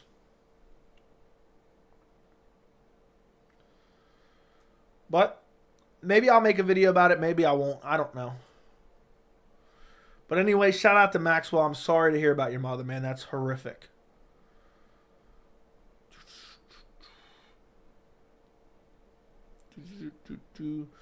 Dude doesn't fight and turn down 10 mil and claims he used to be homeless. See, what this is I'm going to tell you exactly what this is. People hate Francis Ngannou now because they couldn't imagine turning down $8 million. It's the people who couldn't imagine turning that down. So in their minds, they think, you greedy son of a gun. You turned down $8 million? How dare you? I'll never make that in my entire lifetime. My entire family, all added together, won't make that in our lifetimes. How dare he turns that down? You know? And yeah, I mean, that's really what the gist of it is. They can't imagine that a person would turn down $8 million and not care. So Francis is a respectful and smart and humble dude who never gave up on his dreams no matter what. How can you not respect him? Yeah, exactly. I mean, it's crazy. It's crazy that people just hate him. Because it's the same people that hate like NFL players when they go elsewhere to make more money.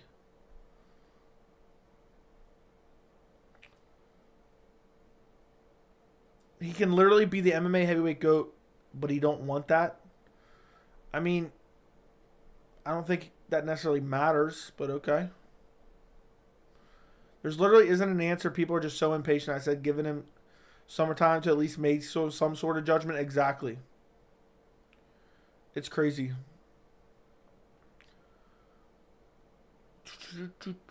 Well, I think... okay, read that. Ngannou lost to Derek Lewis. Okay. I don't know how that's relevant now. He needs to book a big fight ASAP. Or what? Or what? If he doesn't fight for another 3 years, does that even matter? Does that even matter?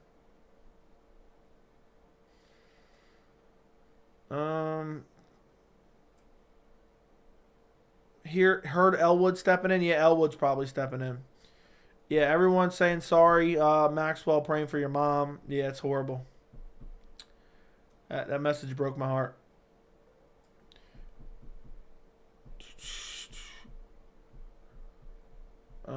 Pray she beats and destroys that cancer and she's cancer free. Yeah, I hope she does.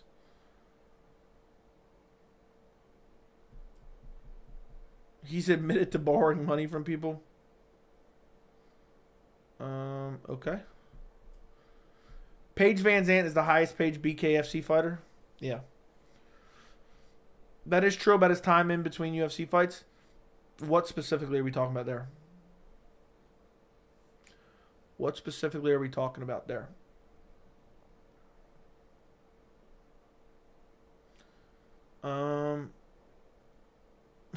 Dude's crying. I'm a huge fan of the channel, but this is giving me bad vibes. I'm discussing what people are offering for me to discuss. Because people have incredibly horrible takes. Nobody will remember Ngannou in 3 years. And that matters. Nobody will remember anybody in 100 years. So I don't see why that matters. Flashman, thank you for the $2. I appreciate the $2 super chat. Can we get another fighter rant, Joey? I don't know. I don't know who specifically you want to hear about. Blue Cheese Bandit was the same dude trying to start beef with Joey and Jesse. There you go. Look. That's funny. That is hilarious. Charlie calling him out. Wouldn't surprise me. Blue Cheese Bandit has always been a bit nefarious. Always been a bit. I just don't understand how it's a mistake if he doesn't care about the money and the fame, and that's really the only argument. What's crazy, right? If Ngannou disappears, let's say Ngannou disappears off the face of the earth, right? Never fights again and lives a completely normal lifestyle with plenty of money, never works again, people will say he made a crazy mistake. No matter what he does, people, unless he somehow, makes $150 million off of one boxing match, which will never happen in a million years, people will say he made a mistake. If he never fights again, it'll still be a mistake. It's crazy. But these people, the thing is, these people are saying, oh, he's going to be irrelevant. Bro, his mistake was because he's irrelevant.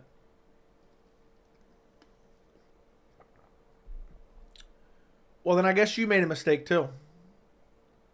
Because most of us are irrelevant. I'm irrelevant. You guys, you're irrelevant, useless. 289 looking weak. 289 looking weak AF. Nothing's really been announced yet. Flashman, thank you for the $1.99 dono. Is it true you and Jesse on fire are doing something? Who said that? Who said that? That is not true. That is not true. The only thing that we are doing is if someone sends me a clip of him actually talking shit, I'm going to hit him over the head with a shillelagh and put him in a Boston Crab. But it's not true. The people who have said that have refused to send a clip and say, oh, it doesn't exist anymore. So, no. But who said that? Where did you hear that at? Everyone in here saying Ngannou is irrelevant, but you talk about him. And yeah, you got people making videos about him. So, I don't get it. I don't get it. I might have to make a video on that. We don't know that he's rich. He admitted to borrow money from friends last year. You don't know that he's not rich. He could have just said that. He could have just said it. Have you noticed how weak Izzy gotten mentally? Bro can't even handle doors being closed. I'm not a psychologist, so I can't tell you. I don't play internet psychologist.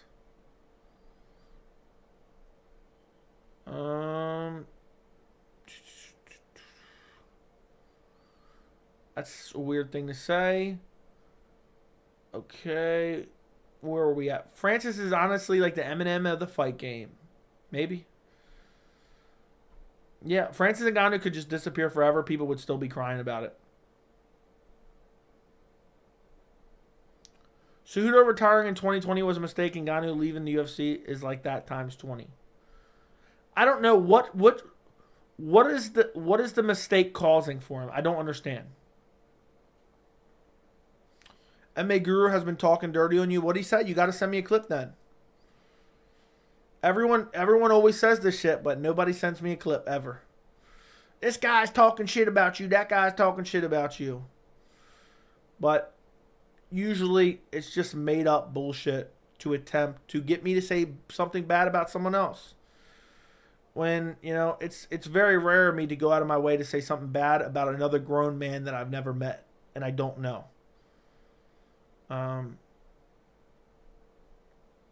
Bro, he's 40-something years old. Exactly. The mistake is walking away from $24 million. Where are you getting $24 million now? That's actually facts. He's been talking about you yesterday. I was in chat. I'm not lying. He's trolling, though. Okay. All right. I donate to Joey all the time. I might just be hating on the British accent, but nah, because I F with Dan Hardy breakdowns, huh? Like, all you have to do is get one of those Asian promotions to offer Francis Ngannou a big money fight against Bob Sapp. Yeah, I would love to know if Francis Ngannou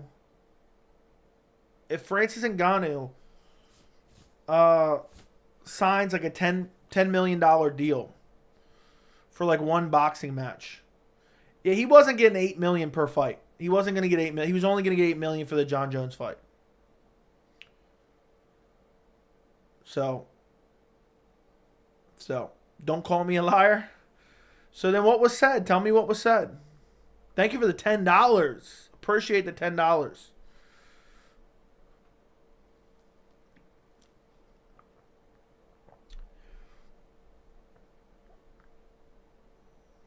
So, I don't know, man. I'll take your word for it then. Dude's donating to prove to me. Dude was talking shit. Well, look. What I'll do then, I'll go to his house and I'll set up right out front and I'm just going to do a live stream right out front of his house. That's what I'll do. You look, if he's talking shit, that's what I'll do, all right? I'll go right out front, just sit right out front and do a live stream and won't say anything about it, but you guys know. All right? So when you talk bad about Conor fighting Floyd and then not being active, dude made hundreds of millions, so hypocritical. I don't understand what you mean. I'm not understanding what that means. When I talk bad about Conor fighting Floyd and then not being active. I don't know exactly what you mean. Conor's not active in MMA and he talks mad shit 24/7 and doesn't win any fights. I don't blame him for going to make hundreds of millions. So I'm not sure what you're saying. But thank you again, Twizzy Rich, for the $10 dono. So.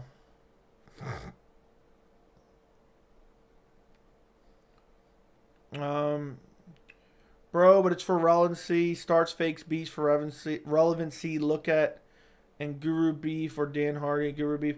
Yeah, maybe some people like to do that. I don't know. For me, one main reason that I will never really talk shit about any other MMA YouTuber. There's two reasons. There's really two reasons. It depends on the situation. If I talk shit about someone, first off, I don't like to talk shit about someone I don't know, don't watch, is irrelevant to my life. But also, I think the biggest bitch shit that I see online 24/7, whether it's Twitter, Instagram, YouTube, whatever it may be, is clout chasing. Attempting to start some type of, conflict with the hopes of raising your online profile. I think it's an embarrassment. And for me, if I go out of my way to, okay, let me talk shit about this guy or talk shit about that guy who has a big following or whatever, I just think that looks like a bitch move. That looks like an ultimate bitch move. Like, damn, I'm not interesting enough. I'm not intelligent enough that I have to just stir up controversy in an attempt to garner attention. And then on the other side of it, let's say one day I get to 100K subscribers and somebody with 20K is talking shit about me. Now I'm giving them the attention they want, and now they're getting attention. And that's exactly what they want. They want attention from the bigger channel because that's what they're doing, is they're clout chasing. So for me, I mean, at the end of the day, look, I just get on here. I'm a normal guy. I just get on here. I sit in front of my camera and I record videos discussing my opinions on MMA. I do live streams talking to you guys, discussing things about MMA. I'm not here to give my commentary on other grown men who record videos online discussing MMA. That's not what I'm here for. If that's what you guys thought you signed up for, nah. That's an absolute embarrassment. If you go out of your way, let me put it this way, because this covers anyone. This could cover anyone. If you are an MMA YouTuber of any size channel and you talk shit about another grown man who happens to be an MMA YouTuber, just because either you want the attention or it makes you feel good about yourself, not only are you an absolute clown, you are an embarrassment of a man, an embarrassment to the MMA community. And usually, I'd say 9 times out of 10, you are a pussy in real life.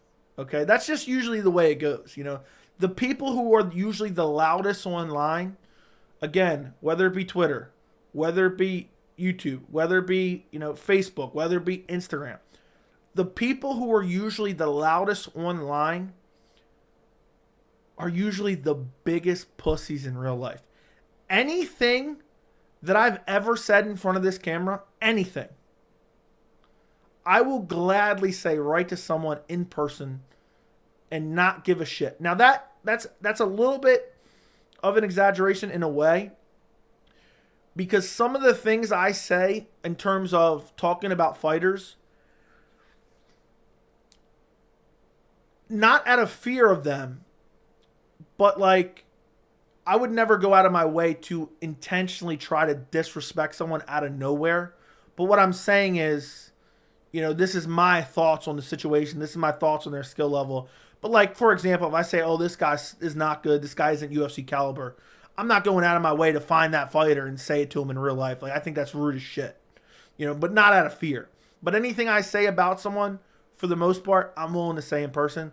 The people who were the loudest online, whether it be in the live chat, whether it be, you know, in the comments, usually they are a downright pussy in real life and would be scared to death to ever say something like that in real life. Look, I'm not sitting here and pretending like I'm some ultimate badass, that I would beat this person's ass, I would whoop that person's ass. I will say this a million times, and I'm dead serious. There is not a single man, there's not a single grown man out there that I am scared of. There's not a single grown man out there that I'm worried about saying something to. And that's just the way I live my life. But I also live my life in a way where I'm not going out of my way to disrespect people I don't know. And, you know, if someone... The thing is, even if someone is willing to go out there and be disrespectful for no reason, at least be willing to say it to that person. You know, if you were ever to run into them in person. It's just, I don't know. I just find it weird. And that's just the way I live my life. You know, if I go to a supermarket, and for me, it's not the offense of someone talking shit to me, because I don't care what anyone says. Like, if some dude talks shit to me at the supermarket, I don't care what he says. For me, what actually gets to me is someone thinking they can disrespect me in public in front of other people. You know what I mean? That's what actually would piss me off. So let's say some dude at the supermarket bumps into me, right? And then insults me, you know, whatever he may say, insults me for whatever reason. There's a group of people right there. I don't care that he insulted me. I'm not taking offense that he insulted me. But I can't let nobody disrespect me like that in front of other people, because then you just look like a bitch. So that's just the way I am. You know, some people don't live like that. Some people are terminally online, constantly talking shit in live streams, in comments, on Twitter, and they just live off that shit. And they just live off the rush. Like, oh yeah, I'm a keyboard warrior. And that's just not the way I am. You know? If somebody wants to start something and disrespect me at the supermarket, whop with the shillelagh, boom, Boston crab, and then guess what?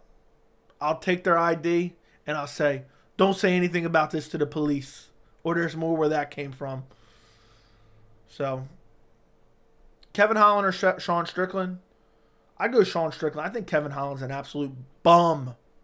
Sean Strickland could out-wrestle him easily.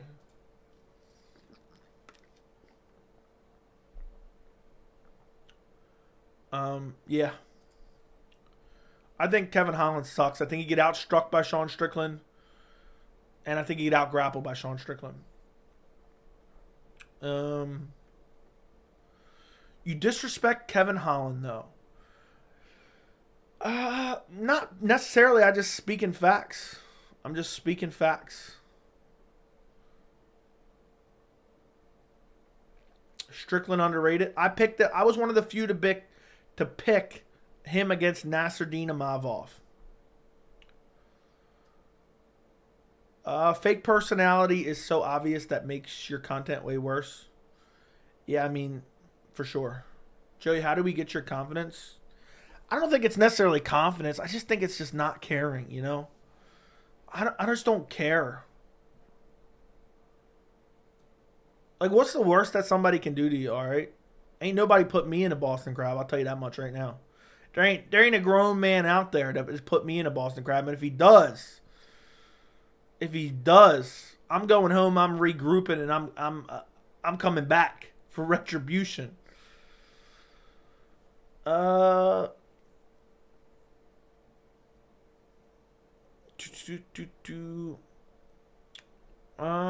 are we at here? We got dude, this guy's just a clown. Look at him. He's just talking shit in the chat. I'm the loudest online. Yeah, I'm the loudest for sure.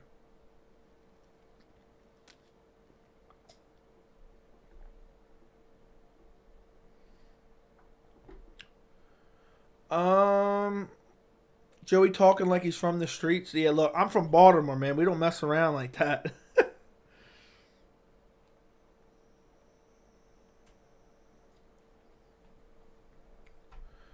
I keeping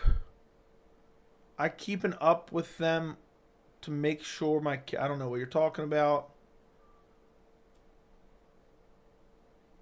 The loudest look at, okay, I don't even care about that. Joey would body slam anyone?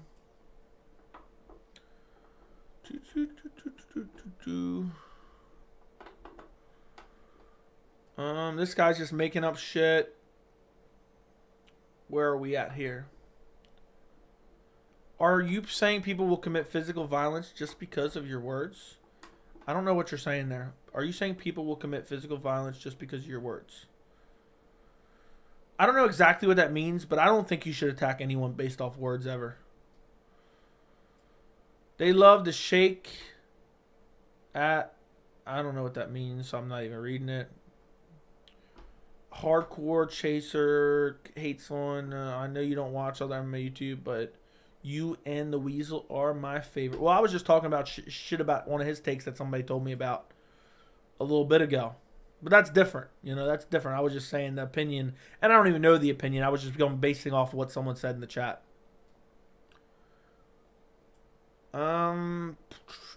You versus MMA Guru, bare knuckle boxing. Bare knuckle boxing couldn't afford me, okay?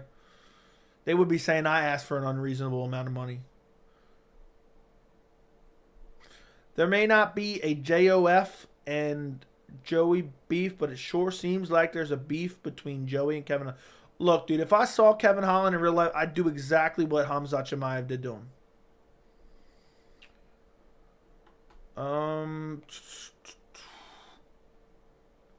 Asking questions. Joey low-key's a menace? What does that even mean, bro? What if Jorge moved back down to lightweight? Dude, he's not moving back down to lightweight. He's too comfortable at welterweight.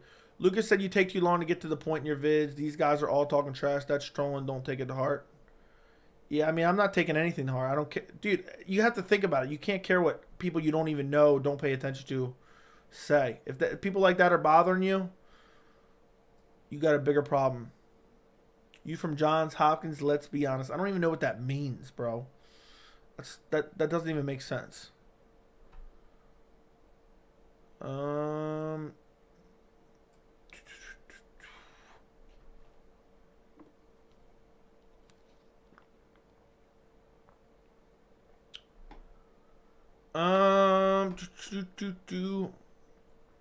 many yards away are you from Johns Hopkins University? I can give you my exact address if you want it. You know why? Message me. I'll send it to you. You know why, Blue Cheese Bandit? You would never fucking dare. You would never fucking dare come to my house, all right? You wouldn't dare step to these waters. Oh my God. Blue Cheese Bandit. I would Boston Crab him so bad.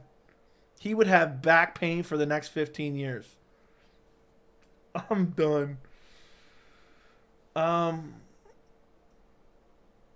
Joey, if one of us run into you in real life, we will recognize you. You won't recognize us. So be careful. It's crazy MFers. I mean, it is what it is. It is what it is. I'm not worried about what somebody gonna stab me. Like I ain't never been stabbed before. All right. But yeah, I mean, someone can stab me and then they're getting Boston crabbed. I'm currently in the dorms at Johns Hopkins with a lacrosse stick. With a lacrosse chick. Let's meet up for a drink. Let's meet up for a Boston crab. Yeah, I'll rock my Venom gear, dude. That's just basically bulletproof. Guru's address got leaked. So will yours. What do you mean it got leaked? Blue Cheese Bandit would ring some Wingstop to your crib? Yeah, exactly.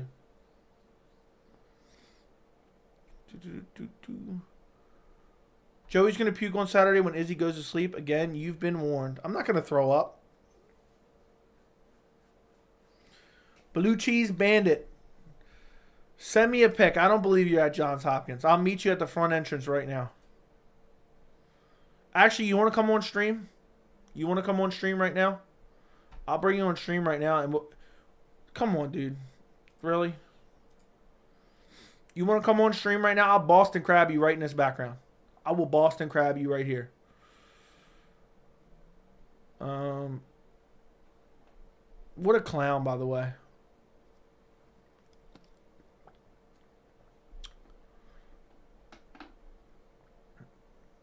Not getting any response. The silence. What a live chat. What a live chat. UFC 287 fight week. We've gone over a lot. We've gone over a lot. We've had some real fun here tonight. Look, I'm just going to say this isn't really about MMA. But if you're out there, if you are out there in any capacity, in any walk of life, and you are going to YouTube live chats and spamming the N-word in individual letters, not only are you a fucking loser, not only are you a piece of shit, I would literally, if I saw you in real life, I would smack you over the head with a shillelagh. I would Boston crab you until both your knees blew out. And then I would throw you in front of a bus.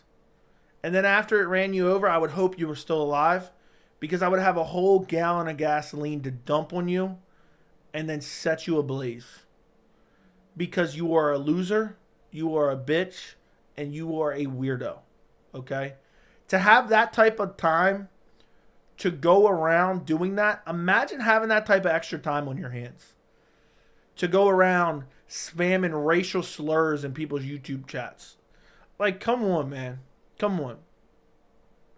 Like, what a fucking clown. Imagine being that much of a loser. Seriously. Imagine, even if it was funny, which it isn't. Imagine having that type of time to spam individual letters. Individual letters of racial slurs in someone's chat. Embarrassment of a man. Deserves to be Boston crabbed until every ligament in his knees are blew out. And, yeah, so. Yeah, Blue Cheese is scared. Look, I told him. Let's do it. I'll pause the stream. I'll bring you on stream right now. And the thing is, with shit like that, exactly, it ruins stream. Blue Cheese Bandit just turned into Colby Covington for the last year. Witness protection. Witness protection. Witness protection. He just can't handle it. He couldn't handle it. It makes me sad. It makes me sad. And look, to be honest, and I've talked about this before, I know we've gone off on tangents today. I feel sorry for these people. I feel sorry for these people that are true losers, that are terminally online. I wish I could be their friends. I wish I could truly be their friend because they obviously need somebody. They need a true friend in their life and they don't have it. Like, because if you did, people would tell you, this ain't the way you act. This isn't the way you act at all. So, Joey's dark side coming out tonight. Yeah. Yeah, sure. Thank you for the $2, Patty Mills. I hope everything is going good with your new career, job, business, company.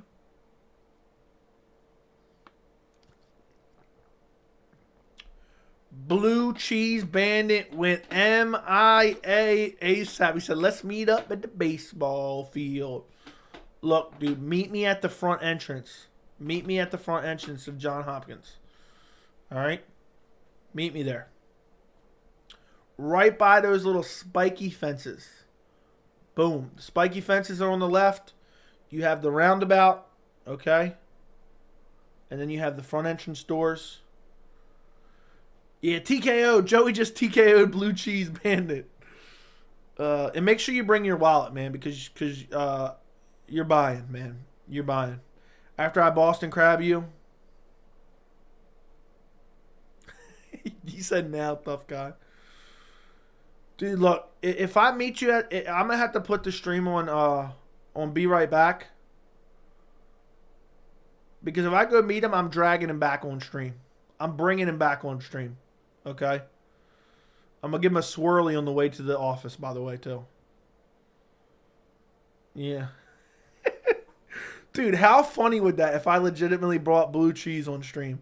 He's a liar. He's a liar. I'm telling you right now. If I went to meet him right now, I wouldn't even be surprised if he's not even in the state of Maryland. And he would never in a million years meet up. If he did, he would just be cool.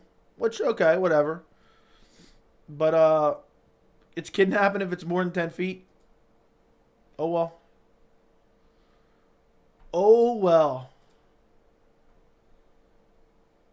I'd like to see him try. You've been warned.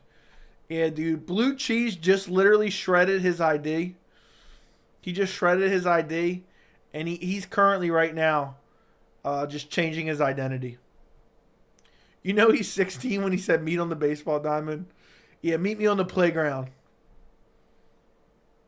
Yeah, what he would do is he would just waste my time. I told him to go meet me at the front entrance. I'm in the back room at Johns Hopkins right now. Yeah, like this is the Sandlot. Couldn't be better. Landed a $900 pressure wash job today. Currently on a 20-unit apartment paint job. $1,000 a unit. 5 down, 15 to go. Currently on a 20-unit apartment paint job. $1,000 a unit. Damn. 20,000?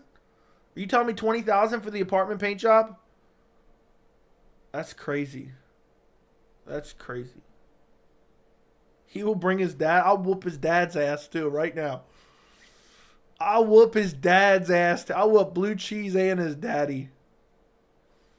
You know what? I'll whoop his daddy first just to intimidate Blue Cheese.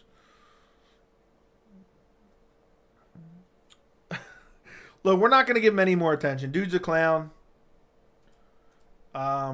He says he's a big fan of the channel. Obviously, he's not.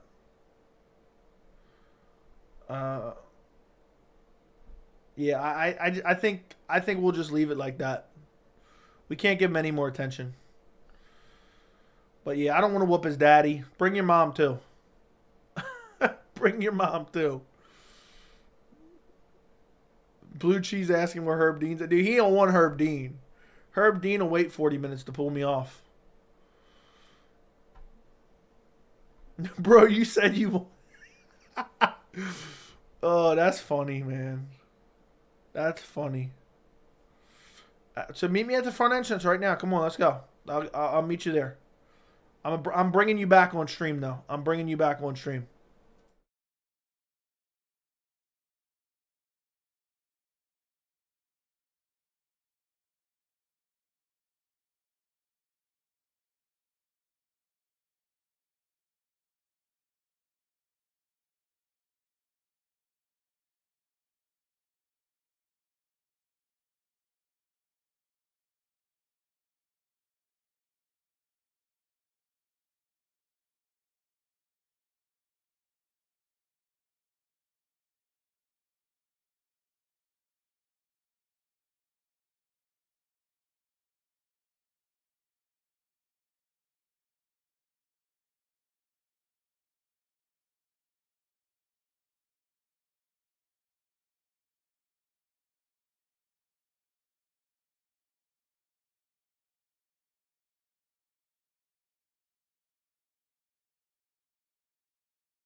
I'm done. I'm done. Blue Cheese Bandit literally messaged me on Instagram and apologized and said, "Look, dude, I don't want anything. I don't want no problems. I'm a big fan of the channel. So I'm gonna have to just let him slide. I feel bad for him." He said, "I'm sorry I lashed out. I love the channel." He said, "I'm not really there." Don't forget your Venom shirt. Look, I don't need my Venom shirt for Blue Cheese Bandit. So, Joey cut from a different cloth. Don't forget the Venom shirt. Thank you, Patty, for the $2 dono. Yeah, dude.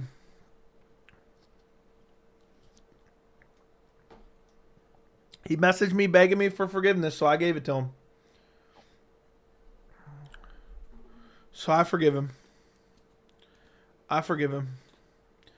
Check your Twitter DM. I saw your message, man. I saw your message. You said you were sorry. I get it.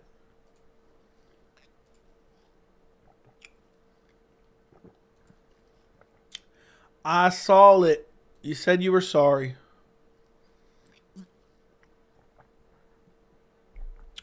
So, blue cheese, chill on some ranch somewhere. All right, anyway. Moving on. He apologized to me. I accepted his apology. Moving on to other topics. Because we've already spent too much time messing around like this, all right? Terry, thank you for the $5 dono. Joey, ignore the clowns. I hope you were doing well. I am doing well. I'm doing great. I'm enjoying the stream. I'm enjoying the fight week. I'm looking forward to 287. I'm looking forward to the 287 live stream on Saturday. And yeah, I'm just messing around. I'm just messing around. So yeah, he's just messing around. He's just clowning around. Everybody just having a good old time.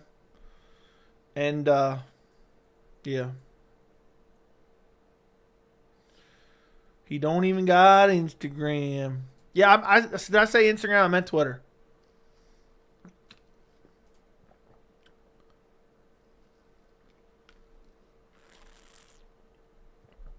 He does got the Venom kit, though. He's a formidable foe. But yeah, appreciate you, Terry, for the $5 dono. What's the early prelims? Any good? Yes. Yes. Joe Pyfer versus Gerald Meerschaert. We also have, I can't remember off the top of my head right now. God, I'm so tired. I can't wait till Jorge Masvidal gets brutally finished. I hope he does. Oh, Joe Pyfer versus Gerald Meerschaert got moved up to the regular prelims.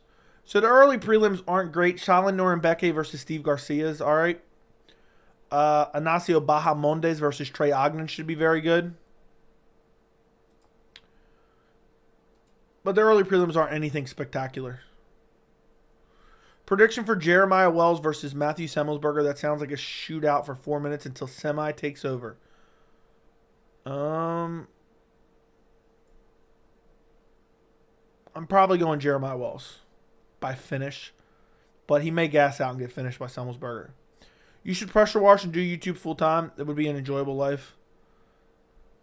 I should, really. Pressure washing is so satisfying, too. I wish, too bad you don't live in Maryland, Patty. I would just join you. We could have a co-op pressure washing business / YouTube channel, too. We'd YouTube it as well.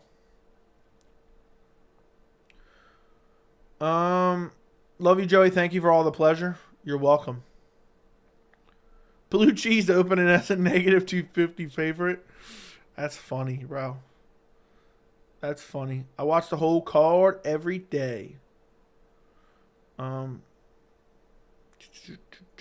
Joe, what's the deal with Hamzat not fighting? Is he telling some lies? I think they're waiting to see what happens in this middleweight title fight. I genuinely think they're waiting to see what happens in this middleweight title fight. And they may just give him the winner. And he's putting on weight. And he's putting on weight for a middleweight title fight in like October. Or he may fight like Dreykus, get an easy win. Something like that. Something along those lines would be my best guess. Negative 1,000. He is a beast for real? Okay. Yeah, it sucks that the UFC, for whatever reason, if it's the UFC's fault or his fault, that he's not fighting. How is it 11 p.m.? What the hell? What in the tarnation? How is this possible? We've been on here for 2 hours and 18 minutes.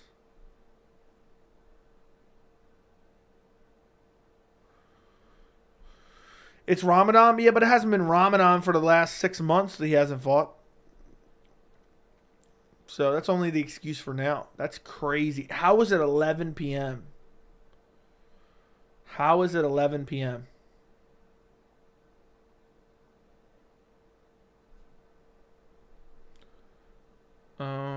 Yeah.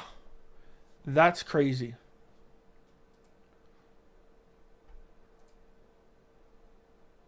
I'm shook right now. This has been a long-ass live chat. Usually we go an hour and a half. Hamza is just another once-a-year fighter these days. Sad. Yeah, it's super depressing, if that is true. One day when you actually do a meet and greet, the OG fans will get a face-off between Blue Cheese Bandit and MMA Joey. I don't think it'll happen. I don't think you'll be invited after the way you've acted. Where do you see Gilbert winning on the feet? A mix of the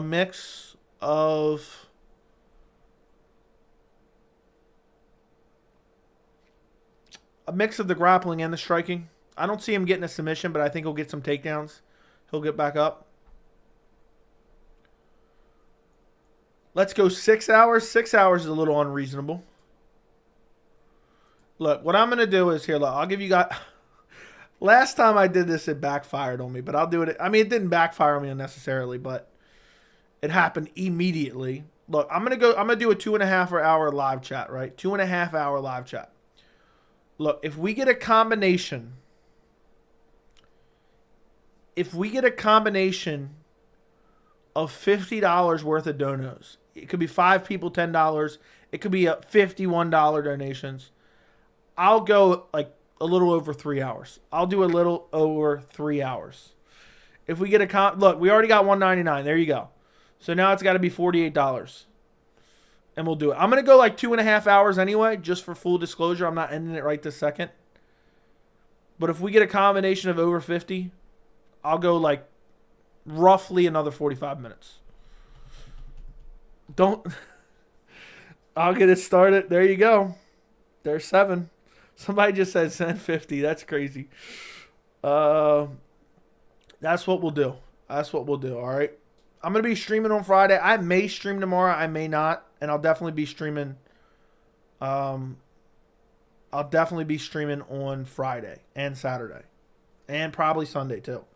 So, even so, appreciate you, Alex. I'll get it started, mofos. Appreciate you, Park Stew. Go a little longer. There you go. There's 15, 16, 17. There you go. We're getting there. We're getting there.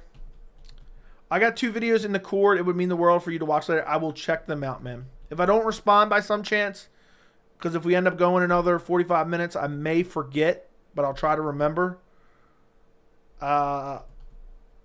Just send me it, like tag me and say, hey, don't forget to check this out. I will check it out after stream. Who should Jeff Neal fight next?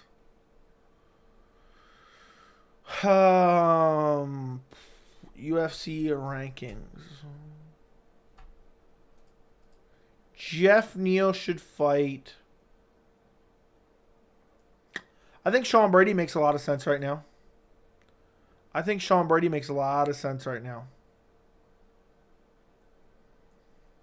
Yeah, so I think that makes sense. They're both coming off losses to like top guys. I think that makes a lot of sense. I'd send, but I never sent a super chat. It's easy, man. Who gave 300 the other morning? I was half asleep. Derek did. 25, 26, 27. We're getting there. Southside says he got too much bread out there. But yeah, Jeff Neal versus Sean Brady makes a lot of sense. Just because of where they're at and where they're ranked and where they at in terms of their recent fights. It makes a lot of sense. And it'd be an interesting fight too. Send me I don't have Cash App. I have a PayPal link. You can also donate through PayPal in the description. I don't have Cash App, unfortunately, but I do have PayPal, which I think you can actually donate through a million different types of ways, honestly. I'm not 100% sure though, because I've never personally done it. Let me take a look. You click on the second link. You can donate via PayPal. Yeah, I don't know. Random, we're getting close. Look at you guys. So what are we at now? I don't even know. 2, 6, 7, 17, 27, 32. The only thing I hate about Super Chats is Google. Yeah, but the thing is, they make it so easy. It's about the convenience of it. It's about the super convenience of it. That's what it is.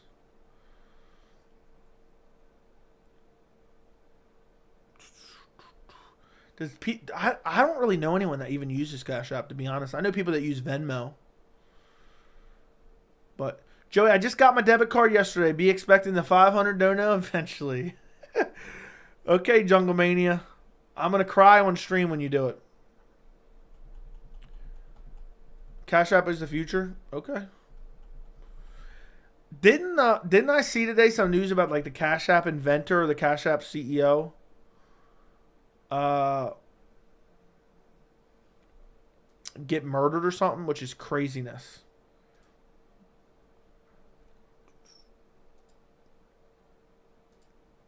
Okay. Yeah, PayPal is kind of weird, but the point of PayPal is you can basically donate with any payment method that you want. A YouTuber just got shot for a prank. Joe, you can tag your Ash App at the bottom of your stream so people can donate zero fees. Yeah, but I don't feel like people use it. Enough people do. Like everyone says it, but then once I did it, nobody would actually do it, I feel like. What were we at anyway? 5, 15, 25, 30. We were at 32. So we're 18 away. We're 18 away, boys. I'm going to mark that down so I don't forget. Someone uses Apple Pay? Yeah, you can use Apple Pay on here. Yep. I use Zelle. The government doesn't make you pay taxes on what you get, unlike Cash App.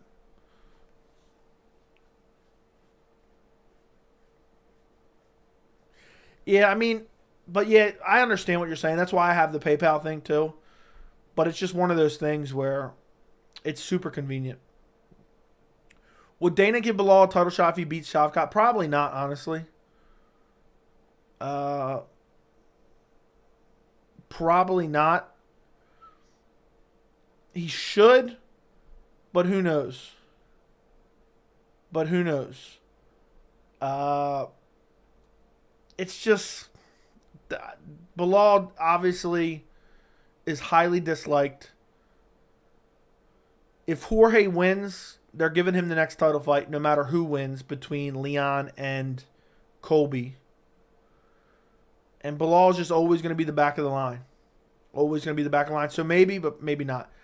John O, thank you for the $20 super chat. I appreciate you guys. So that's it right there. And look, Patty Mills throwing out 10 too. Look at this stream right here. Just 18 to go, guys. Thank you, John O. Appreciate you very much. Patty Mills, thank you for the 10. I mean, John O, make some noise if you are. I appreciate you, man. That's going towards my Joe Martinez cameo. AJ with the $5 dono. Yeah, I'll stick around, man. I'll stick around. I've done sold my time to you. I sold my soul to you. I appreciate all the donos, though, for real, guys. I really do. I really, really do. I mean, think about it. There was a time where I streamed for countless hours, never making a single dollar.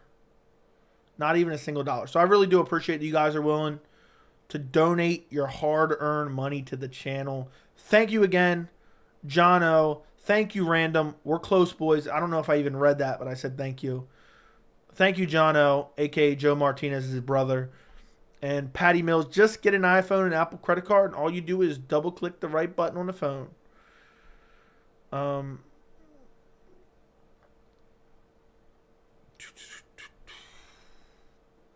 Blue Cheese Bandit just can't get it done. I would love like a $50 dono from Blue Cheese Bandit just talking mad shit. Okay, so what am I missing here? Anyway, if Bilal beats Shavkat, he should unequivocally get a title shot, but he may not because Dana White hates Bilal. And they would give Jorge a title shot over him, no doubt in my mind. You're telling me if Jorge beats Gilbert, they do Leon Colby, regardless of who wins, you don't think they're going to wait and give Jorge another title shot? A guy who created Cash App. Yeah, I did see that. That's what I saw. A YouTuber known for pranking people was shot at Washington, D.C. area mall on Sunday. Tanner Cook, who appears on the Classified Goons YouTube channel, said he was playing a prank when he gets shot. That's unfortunate, but what kind of prank was it? That might have been me who shot him, for all you guys know.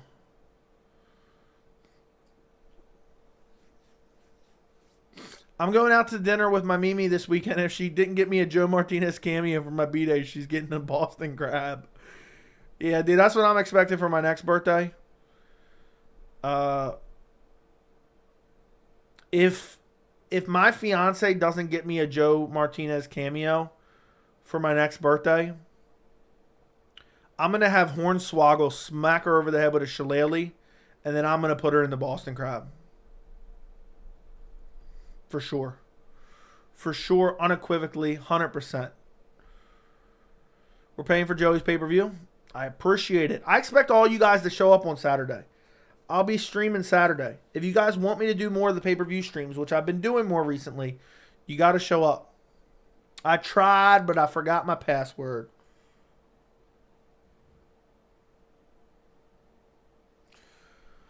What month is your birthday? Wouldn't you like to know? Yeah, that's why I asked. I could tell you. But then I'd have to hog tie you.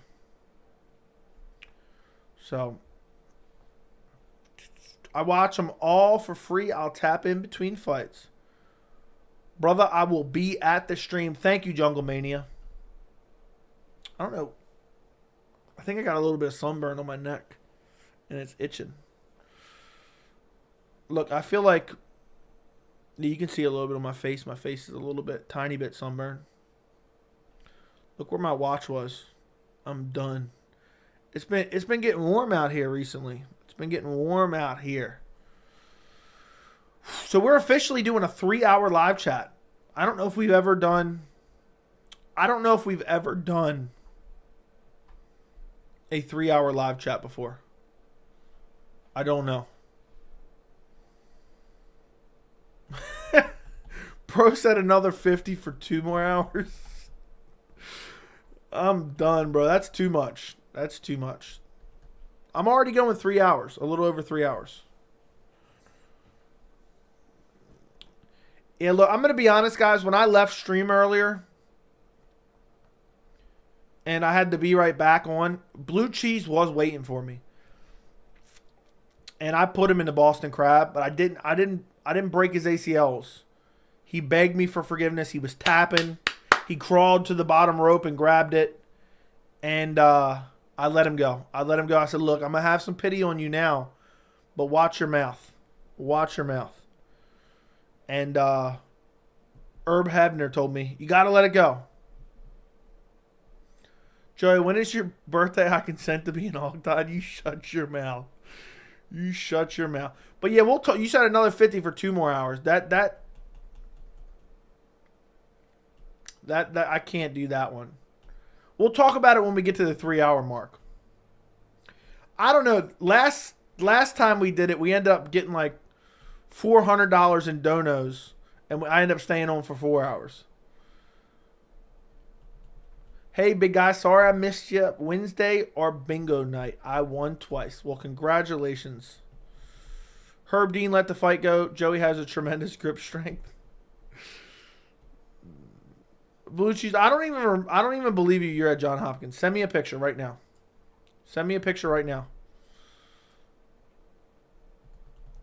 500 and Joey stays on until 3 a.m. Absolutely not. Crazy doing that for 60 days. What are you talking about?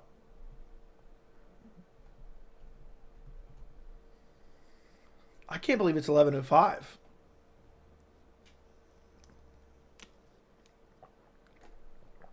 I don't know where the time went. But yeah, I'm imagining people are going to rewatch this and be like, dude, what the hell were you talking about? I'm definitely going to get some complaints.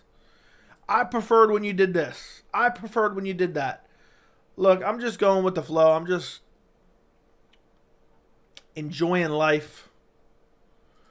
Sometimes we get a little bit crazy. Sometimes we get a little bit wild. And the chat dictates. You've been warned. Thank you, Andy. I appreciate being warned. I'm just a man of the people for sure. Joey going to need meth. Going to keep him up for 72 hours. Yeah, imagine. Imagine I said, look, $500 dono and I'll go till 6 a.m. Imagine me sitting here till 6 a.m. Oh my goodness. I'd get up in the background, just start shadow boxing. What card's on the horizon? I don't really pay attention till it's fight week. Max Holloway, Arnold Allen is coming up. I'm really looking forward to that card. Let's take a look at some of the cards here. Holloway versus Arnold Allen is next week, not this Saturday, but next Saturday. Then the following Saturday is Pavlovich versus Curtis Blades. Then the following Saturday is Arman Sarukian versus Hanato Moyakano. Then the following Saturday is Aljamain Sterling versus Henry Cejudo. Then the following card is Jairzinho Rosenstruck versus Jalton Almeida. And then we got a to be determined, and to be determined, at least on the UFC's website. Holloway Allen is looking pretty good. I mean, it's not a greatest card ever, but it's looking decent. It's got Edson Barboza, Billy Quarantillo, Dustin Jacoby, Azamat Mirzakhanov, Tanner Bozer versus Ian Cutelaba. So basically, we'll get to see the death of... We're basically going to see the death of Ian Cutelaba.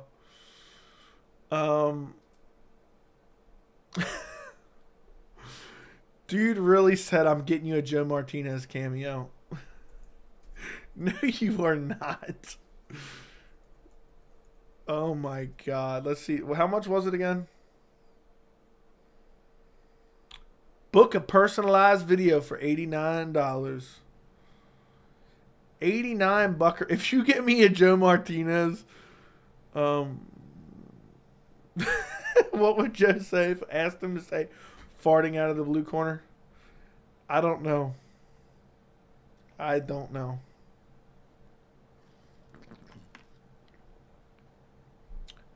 Anyway, back to the card. Pedro Martinez versus Chris Gutierrez. Amazing fight. Clay Guida versus Rafa Garcia. I can't wait for that. Not because I like the fight as a whole, but because I hate Clay Guida with a passion, and Rafa Garcia is going to beat the dog shit out of him. Oh my God, this card is sick. On the prelims, Brandon Royval versus Mateus Nicolau. Wait a second. Wait just a doggone second here. Zach Cummings and Ed Herman are still in the UFC? Is Ed... When did Ed Herman come back? When did the Short Fuse make his UFC return? Dude's been out since UFC 265 in 2021. I thought Zach Cummings was gone, to be honest, but... Yeah, he has been gone. Zach Cummings hasn't fought since 2020. This bout order is wild. Yeah, that's wild. Ew, Jillian Robertson. Ugh. Ugh. Brandon Royval versus Mateus Nicolau. I might have to make a prediction for that. It's number 4 versus number 5. And that's on the prelims. They got to shuffle that around. This is an amazing card. This is an amazing card. The following week. I mean, Pedro Munoz versus Chris Gutierrez is solid. Solid, solid, solid. Who wins between Andrade and Xiaonan? I'm going to go Xiaonan. I love being early on talent, so I don't mind the no names they feature. Fair enough. I'm so skeptical Connor even fights, even farts. I almost said farts. I am so skeptical of Connor even farts this year. Yeah, Joe Martinez is as well. Yeah, dude, Cummings is about 150 years old. Why the hate for Clay? Clay is just... I can't explain it, dude. I just hate Clay Guida.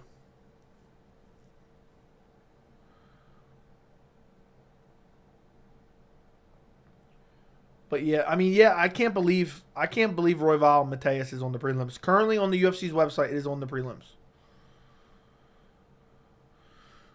But yeah, I'm skeptical Connor fights this year too. I feel like it's not going to happen. I feel like it's genuinely not going to happen. Which is craziness. But it hasn't been announced yet. It hasn't been announced yet. So, it feels like it's not going to happen anytime soon. Best case scenario, it happens in November. Best case scenario, it happens in November.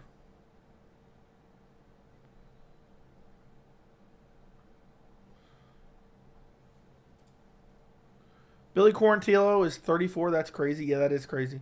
What do you think of the bare knuckle on April 29th? I don't care about bare knuckle at all. I'm sorry to answer that way, but I just don't. I have no interest in it. And Mike Perry, Luke Rockhold doesn't interest me at all. And BKFC is a failing organization. And I think they'll be out of business within the next 2 to 3 years. Maybe I'm wrong, though. Luke is bare knuckle with Mike and Luke. What? Guida's fried? What does that even mean? Yeah, I'll tell you one thing. I wouldn't want to hang out with Clay Guida and his boys. I'll tell you that much. Perry will light him up like a LifeX bulb system. I'll watch since it's free. Is it free? There's no way. They're definitely going to charge for that. Try to recoup some money. No one's going to buy it, though. Nobody is going to buy it. I'll tell you that much right now. But maybe. Maybe people like seeing old washed up UFC fighters bare knuckle box.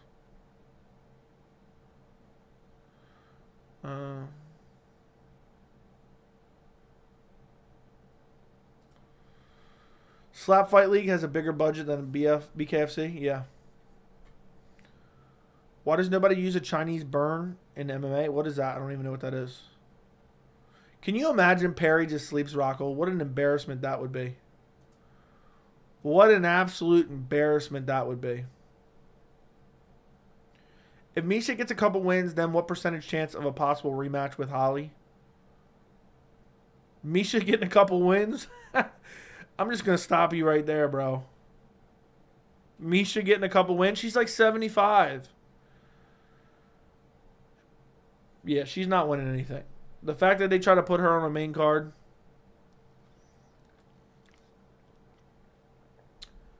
Holly Holm would spank her badly at this point in her career. She still has more wins than Conor McGregor in the last 5 years. He probably will. Luke has no chin. I call him Luke out cold. Oh, do you now? You recognize that? You recognize that, huh?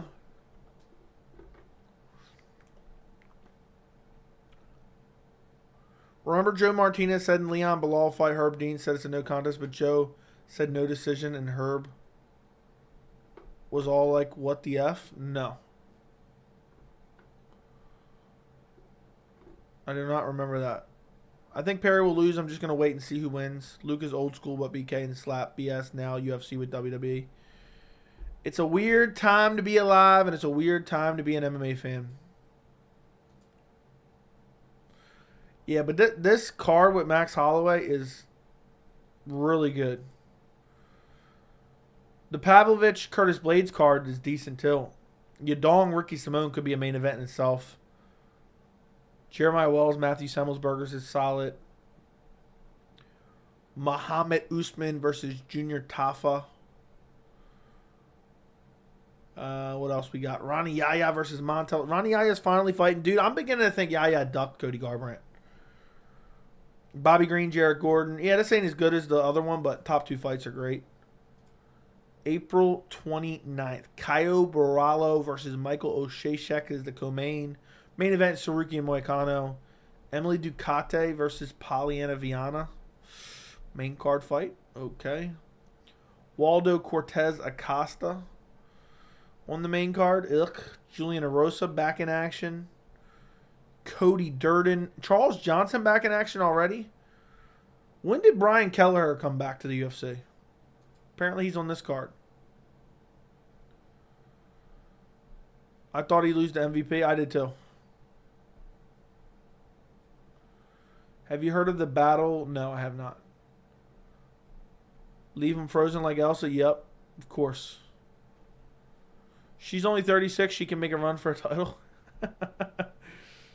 That's funny. That's funny as hell. Um, yeah, that's funny as hell.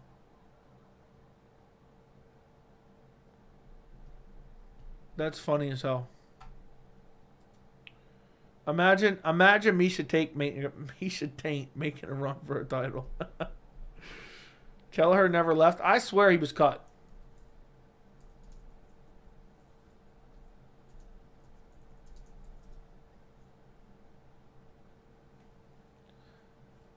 I swear he was cut from the organization at some point.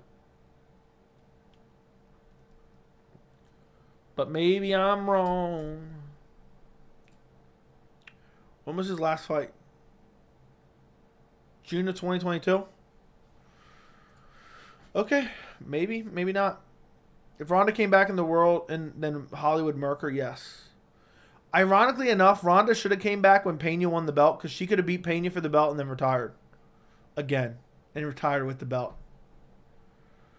Platinum been doing his thing. Yeah, Mike Perry was made for BKFC.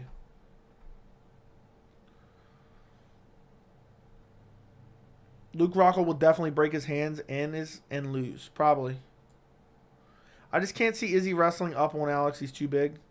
I don't think he needs to. I think he'll mix in the wrestling just to drain him. Pause. Izzy's going to try to drain him. Pause. But I think he'll win with the striking. Perry is the BKFC goal. Yeah. I wonder how much Perry's getting paid at this point. I wonder.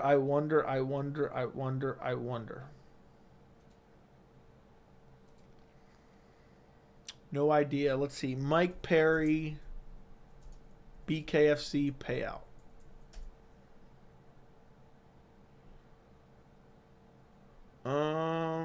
Apparently he made $250 for the Triller fight. But it doesn't say. It doesn't say how much BKFC is actually paying him. So I don't know. Perry's the BKFC GOAT, basically. Didn't Perry's walkout song get messed up one time? Yes. I can't remember what it was, though. I think it was like Beyonce or something.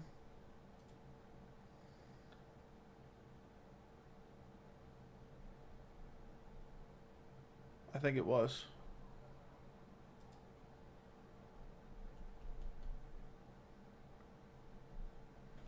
I'm debating if I'm recording a video tonight. Because I don't know. I had that Izzy video I want to do. I have that Francis Ngannou video I kind of want to do.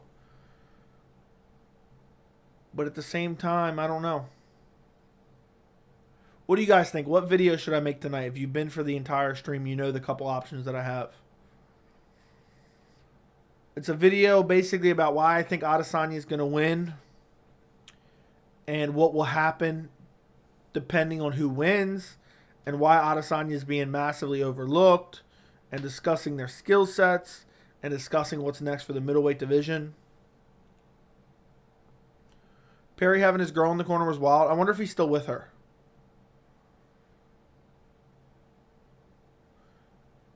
A hot romantic date would be having a plate of Burger King, watching BKFC on a Saturday afternoon. Francis video is interesting. Yeah, I don't know. I might make the Izzy video. I might make the Francis video. It's already almost 11:30. I don't know yet. I may make neither. I would like to make one, though. I would like to make a video tonight. Before I go to bed. But I just don't know. Like, I don't know what the video I'm titling for Adesanya. The Adesanya video. So, I don't know. Do your highly requested Dalton versus Harris prediction video? It's fight week. Izzy will get more clicks. Make the Izzy one. Let's see. What would be the title?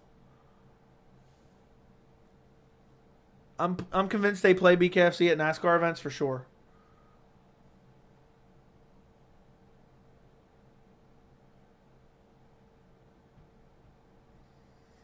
What would I title the Izzy video? Because it's kind of a couple topics put into one. But it might end up being Fries. Fries actually suggested this one. And I feel like I could put in the thumbnail Izzy and Pereira, and I could say something like middleweight division ruined, and then I could put as the title something like why Israel Adesanya is being massively overlooked at UFC 287. I could do something like that. What I try to do with my videos and titles, I try to think of two really good titles, and then I try to incorporate one into the thumbnail and one as the actual title. Something like that. Historic stakes. It's not a clickbait title. It would be exactly what the video is about. You clown. AJ. Yeah, so do you think Demetrius Johnson versus Adrian? Do you think you'll do a Demetrius Johnson, Adrian Morales? I forgot how to pronounce his last name. Prediction video? Maybe. I don't know. When is that? Isn't that in May? And then I'll have to compile everything I want to talk about in one video. I'll be talking about my prediction early on in the video. I'll be talking about the stakes of the fight early on in the video. I'll be talking about if Alex wins, where will the division be? Is he exposed to Alex text messages? Dude, still talking about our hypothetical. I don't know what it's going to be. It should be Alex Pereira is an absolute bum. Israel Adesanya is going to destroy him. That's too long.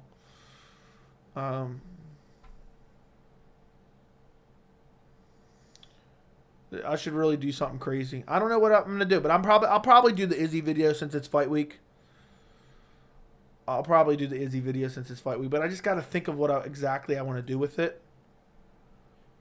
But what I'm leading to, what the video is essentially, what essentially I'm leading to is, depending on who wins, what will the future of the middleweight division look like? But I also want to discuss, that's kind of like the ending I want to end with. But I just want to discuss the fight more. You know, that's kind of the point. I did not watch Alex. I didn't watch anyone's media day. Race fight May 5th, 1 month from today. I might do it. But it's probably going to be something about Adesanya being overlooked, because the poll that I saw on my community tab was just wild to me. And that's kind of the origin story for the video. 66% are picking Pereira. Yeah, that's just not a good title, Bandit. That's just not. It's got to be something good. Yeah, I think I'm just going to do the real reason Israel Adesanya is being counted out at UFC 287. Would be so pointless if Alex wins and then vacates to go to light heavyweight and then Hamzat versus Robert for the vacant. That's not what would happen. I don't believe that's what would happen. If Alex wins and vacates, I think they'll do Adesanya versus Hamzat for the vacant.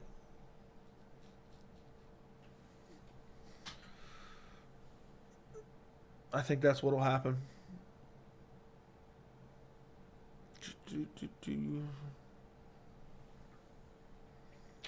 Yeah, I don't know. I got to think about it. See, you have to start with a title in mind to then tell the story you want to tell in a video.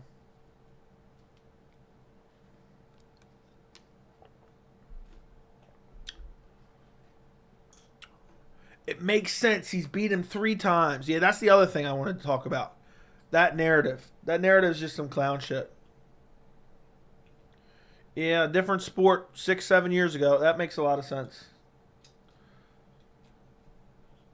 Why Gilbert Burns destroys Jorge Masvidal. I can't believe we're going 3 hours on the stream today. I think there is a lot of people counting out Izzy because they dislike him too. They just want him to lose. Not that it's unreasonable to pick Alex Pereira, but I do think there's people that are just wishful thinking.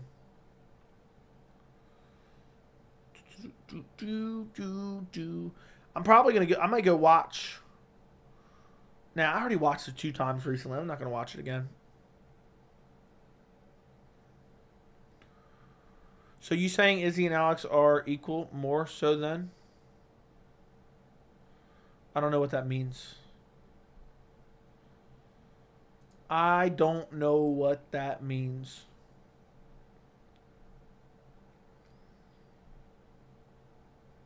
Yeah.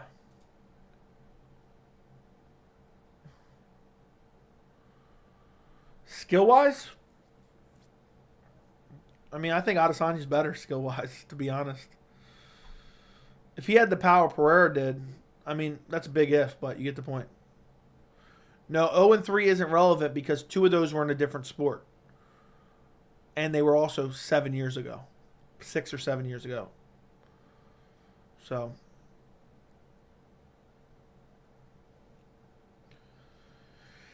Yep, Alex just has a massive power advantage, you know. The thing is, if all things are created equal and you're bigger and more powerful, then you're going to be able to pull it off, you know.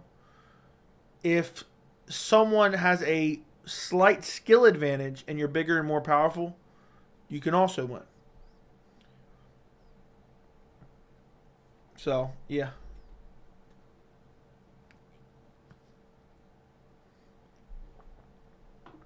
Reasons no.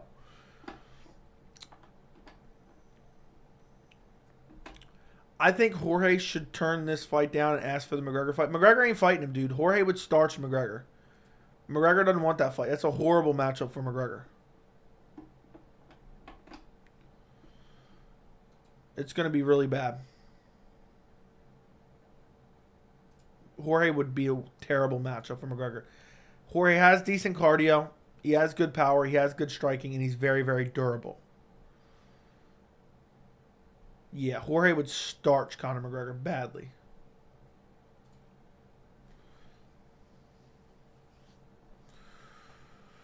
McGregor is so fun to watch, man, but I hate that dude. Well, the thing is he never fights anyway, so we never get to watch him anyway. There's just so many things I'm tired of hearing. The 0-3. 0-3 is just the biggest thing. What about a vlog of you driving around your car with the dog and you, Brett Akamoto, asking you questions? Stop. Yeah, I feel like Connor and Chandler aren't fighting either. I almost want to make a video about it just in case it happens. Hello, handsome fella. Yeah, guys, if you haven't liked this stream yet, do me a favor and like the stream. We're going to hit the 3-hour mark, and then I'm going to get out of here and do the Israel Adesanya video probably. I just got to brainstorm for a little bit, so it might not come out for an hour. Give me like 30 minutes to kind of think about it off stream. Do a NASCAR fan impression watching BKFC. Look, if we're asking for NASCAR fan impressions, they got to come with donos at this point. I've already given out way too many of them for free. That's a good one, though, because NASCAR fans are watching BKFC. That's usually when you pick the wins when they're overwhelming in one direction, like when I picked Murat, okay? I saw no way Jan could beat him. I thought Jan was for sure going to win, which is crazy now looking back. Jan just suffocated him with non-stop pressure. With non-stop pressure. 0-3, he's in real trouble here. He's in real trouble here. I was watching something recently, a fight recently, and Joe Rogan kept saying that, and I was done. Dang, y'all still live? What's up, bros? What's going on? 941. I'm back. I'm telling you, Jorge has a good chance, great value. He may pull it off, and I'll be disgusted. That's the other video I want to do. The welterweight division is ruined. The welterweight division is ruined.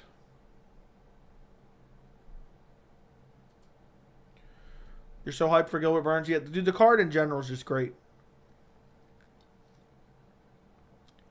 It is absolutely amazing. Let me see. Let me check something out real quick.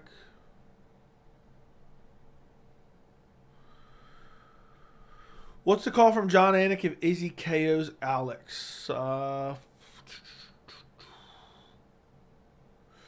Israel Adesanya exacts his revenge. Something like that. An Izzy Masvidal and Font parlay would be nuts. I wonder what that would be. I don't think Masvidal wins, though. But imagine. Let's see what we got here. Let's see what it would be. MMA, UFC fights. Let's scroll up. Let's go Adesanya, Jorge, Font. That the odds for that is plus 1891. Yeah, but I would never put Jorge in there. Yeah, so Adesanya and Rob Font are plus 332. At least on this app. Let's see. If you go Adesanya, Gilbert's a massive favorite. That's crazy. Rob Font. Let's see. Who else? Who else? Chris Curtis. And now let's just go with that. Adesanya, Rob Font, and Chris Curtis. Plus 800. Plus 800. That's crazy. That is crazy. You can bet 500 and win 4,000. But you never know. You never know with any of them. That's good odds, though. I'll tell you that much. Think about this, though. Cheeto, O'Malley, and Patty won decisions. You're telling me the judges couldn't give... Yeah, they may very well. The handsome fellow Raul Rosas Jr. is going to be tested. Yeah. I'm going to check my bookie. That's what's up. Do you see Bryce Mitchell having a future in BKFC? Probably.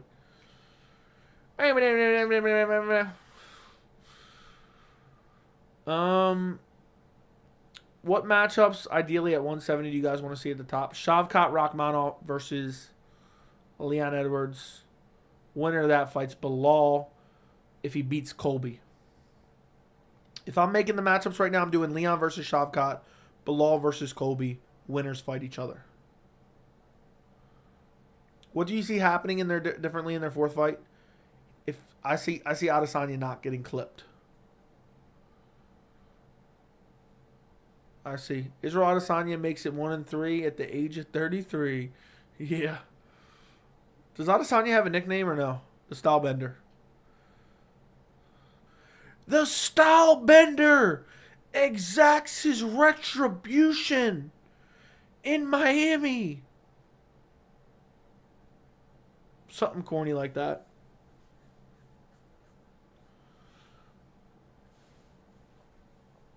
Propane accessory. Remember propane accessories?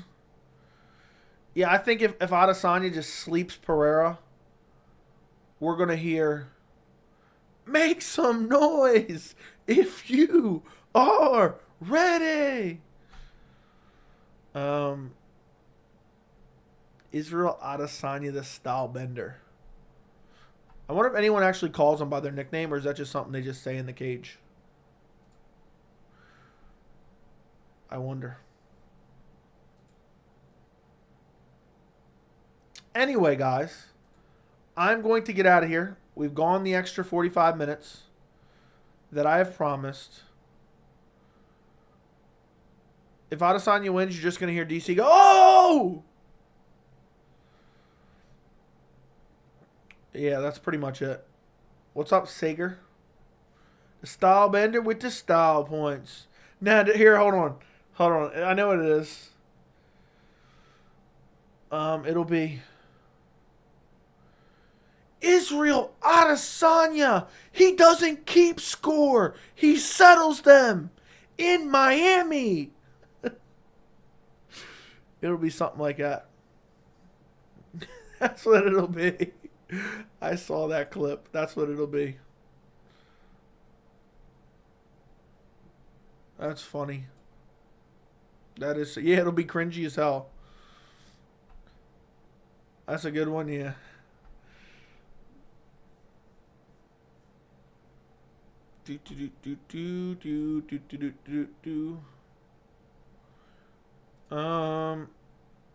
Literally sounded just like Anik. That's what it'll say. That's what it'll say. Oh my goodness. I'm not looking forward to that. But anyway, guys, make sure you join me for my Friday stream. Make sure you join me for my Saturday stream. Make sure you join me for my video that'll be coming out in like an hour. That I still don't even know what I'm titling it, but I have a bunch to say. Imagine Anik stuttered on one of his corny lines. Yeah. I just imagine him holding the headset while he's doing it too. Oh my goodness. But I'm looking forward to 287. Thank you guys for joining me. 3 hours, 6 minutes. What's up, keep out. And I'm getting out of here. I'm getting out of here. So it's one of those things where what is someone's pretending to be the MMA guru. Thank you for the 2 pounds. Hey Joey, what's up, bud? What's going on, man? I appreciate the donation. Thank you for the 2 pounds. Let's go click on it real quick just to check. Apparently it is him. Apparently it is him. Look, everyone in the chat tries to get me to talk shit about you on a regular basis. Just so you know. And I told him, look, if I need to, I will perform a Boston Crab, all right? But what's up, man? Appreciate the 2 pounds. I really do. I really do appreciate the support. And I appreciate the 2 pounds. That's all I can say. I was just about to end the stream, and you popped in now. So, yeah, we were talking mad shit about you earlier. I was just shitting all over you. And, yeah, I guess that's just the way it goes. But I've said this multiple times on the channel that I think it's awesome, man, that you got a massive MMA channel. I think it's awesome. So, that's crazy you just randomly stopped by. It's crazy that everyone's always trying to pit me against you and apparently you against me. And I guess that's just the way it goes. So, we've been here for 3 hours and 8 minutes. Dude just pops in right at the end. That's crazy, though. Appreciate the donation. It looks like we're going to have to start an all-out war. It looks like we're going to have to start an all-out war now. What if he had just donated talking mad shit? That would have been even funnier. That would have been even funnier. Adesanya breaks through at 33. Oh, my goodness. Dude, if John Anik breaks out one of those corny lines, it's going to ruin the whole moment. It's going to ruin the whole moment for sure. But you know he's going to. You know he's absolutely going to. He probably already has them scripted. What's he going to say if Pereira knocks Adesanya out? I'm trying to think of something cheesy he's probably going to say. But I don't know. Guru would crush you. All right, whatever. Maybe I'll go to the UK one day and we'll figure it out.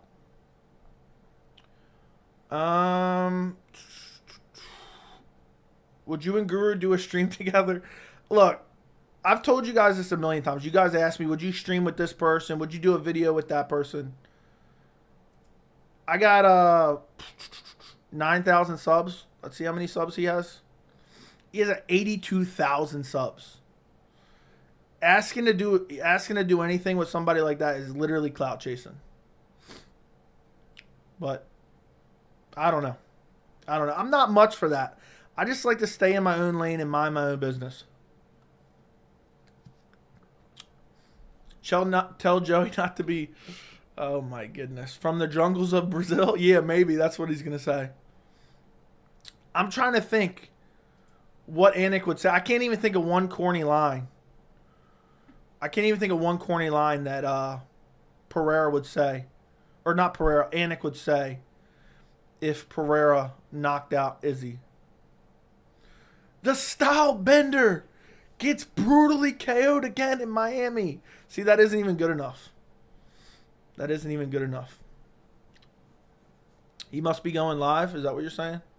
I mean, I don't think that has anything to do with it, but that is kind of interesting, though. I wonder how many MMA... I wonder if there's another MMA stream live right now. Let's search UFC, filter by live. Oh, there's one, and it's horrible. And it's horrible.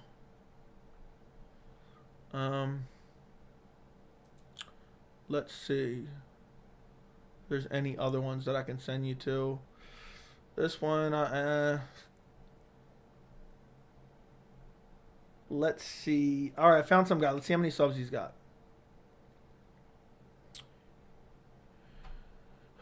He's got 2,000. I found a guy that's got 2,000 subs. And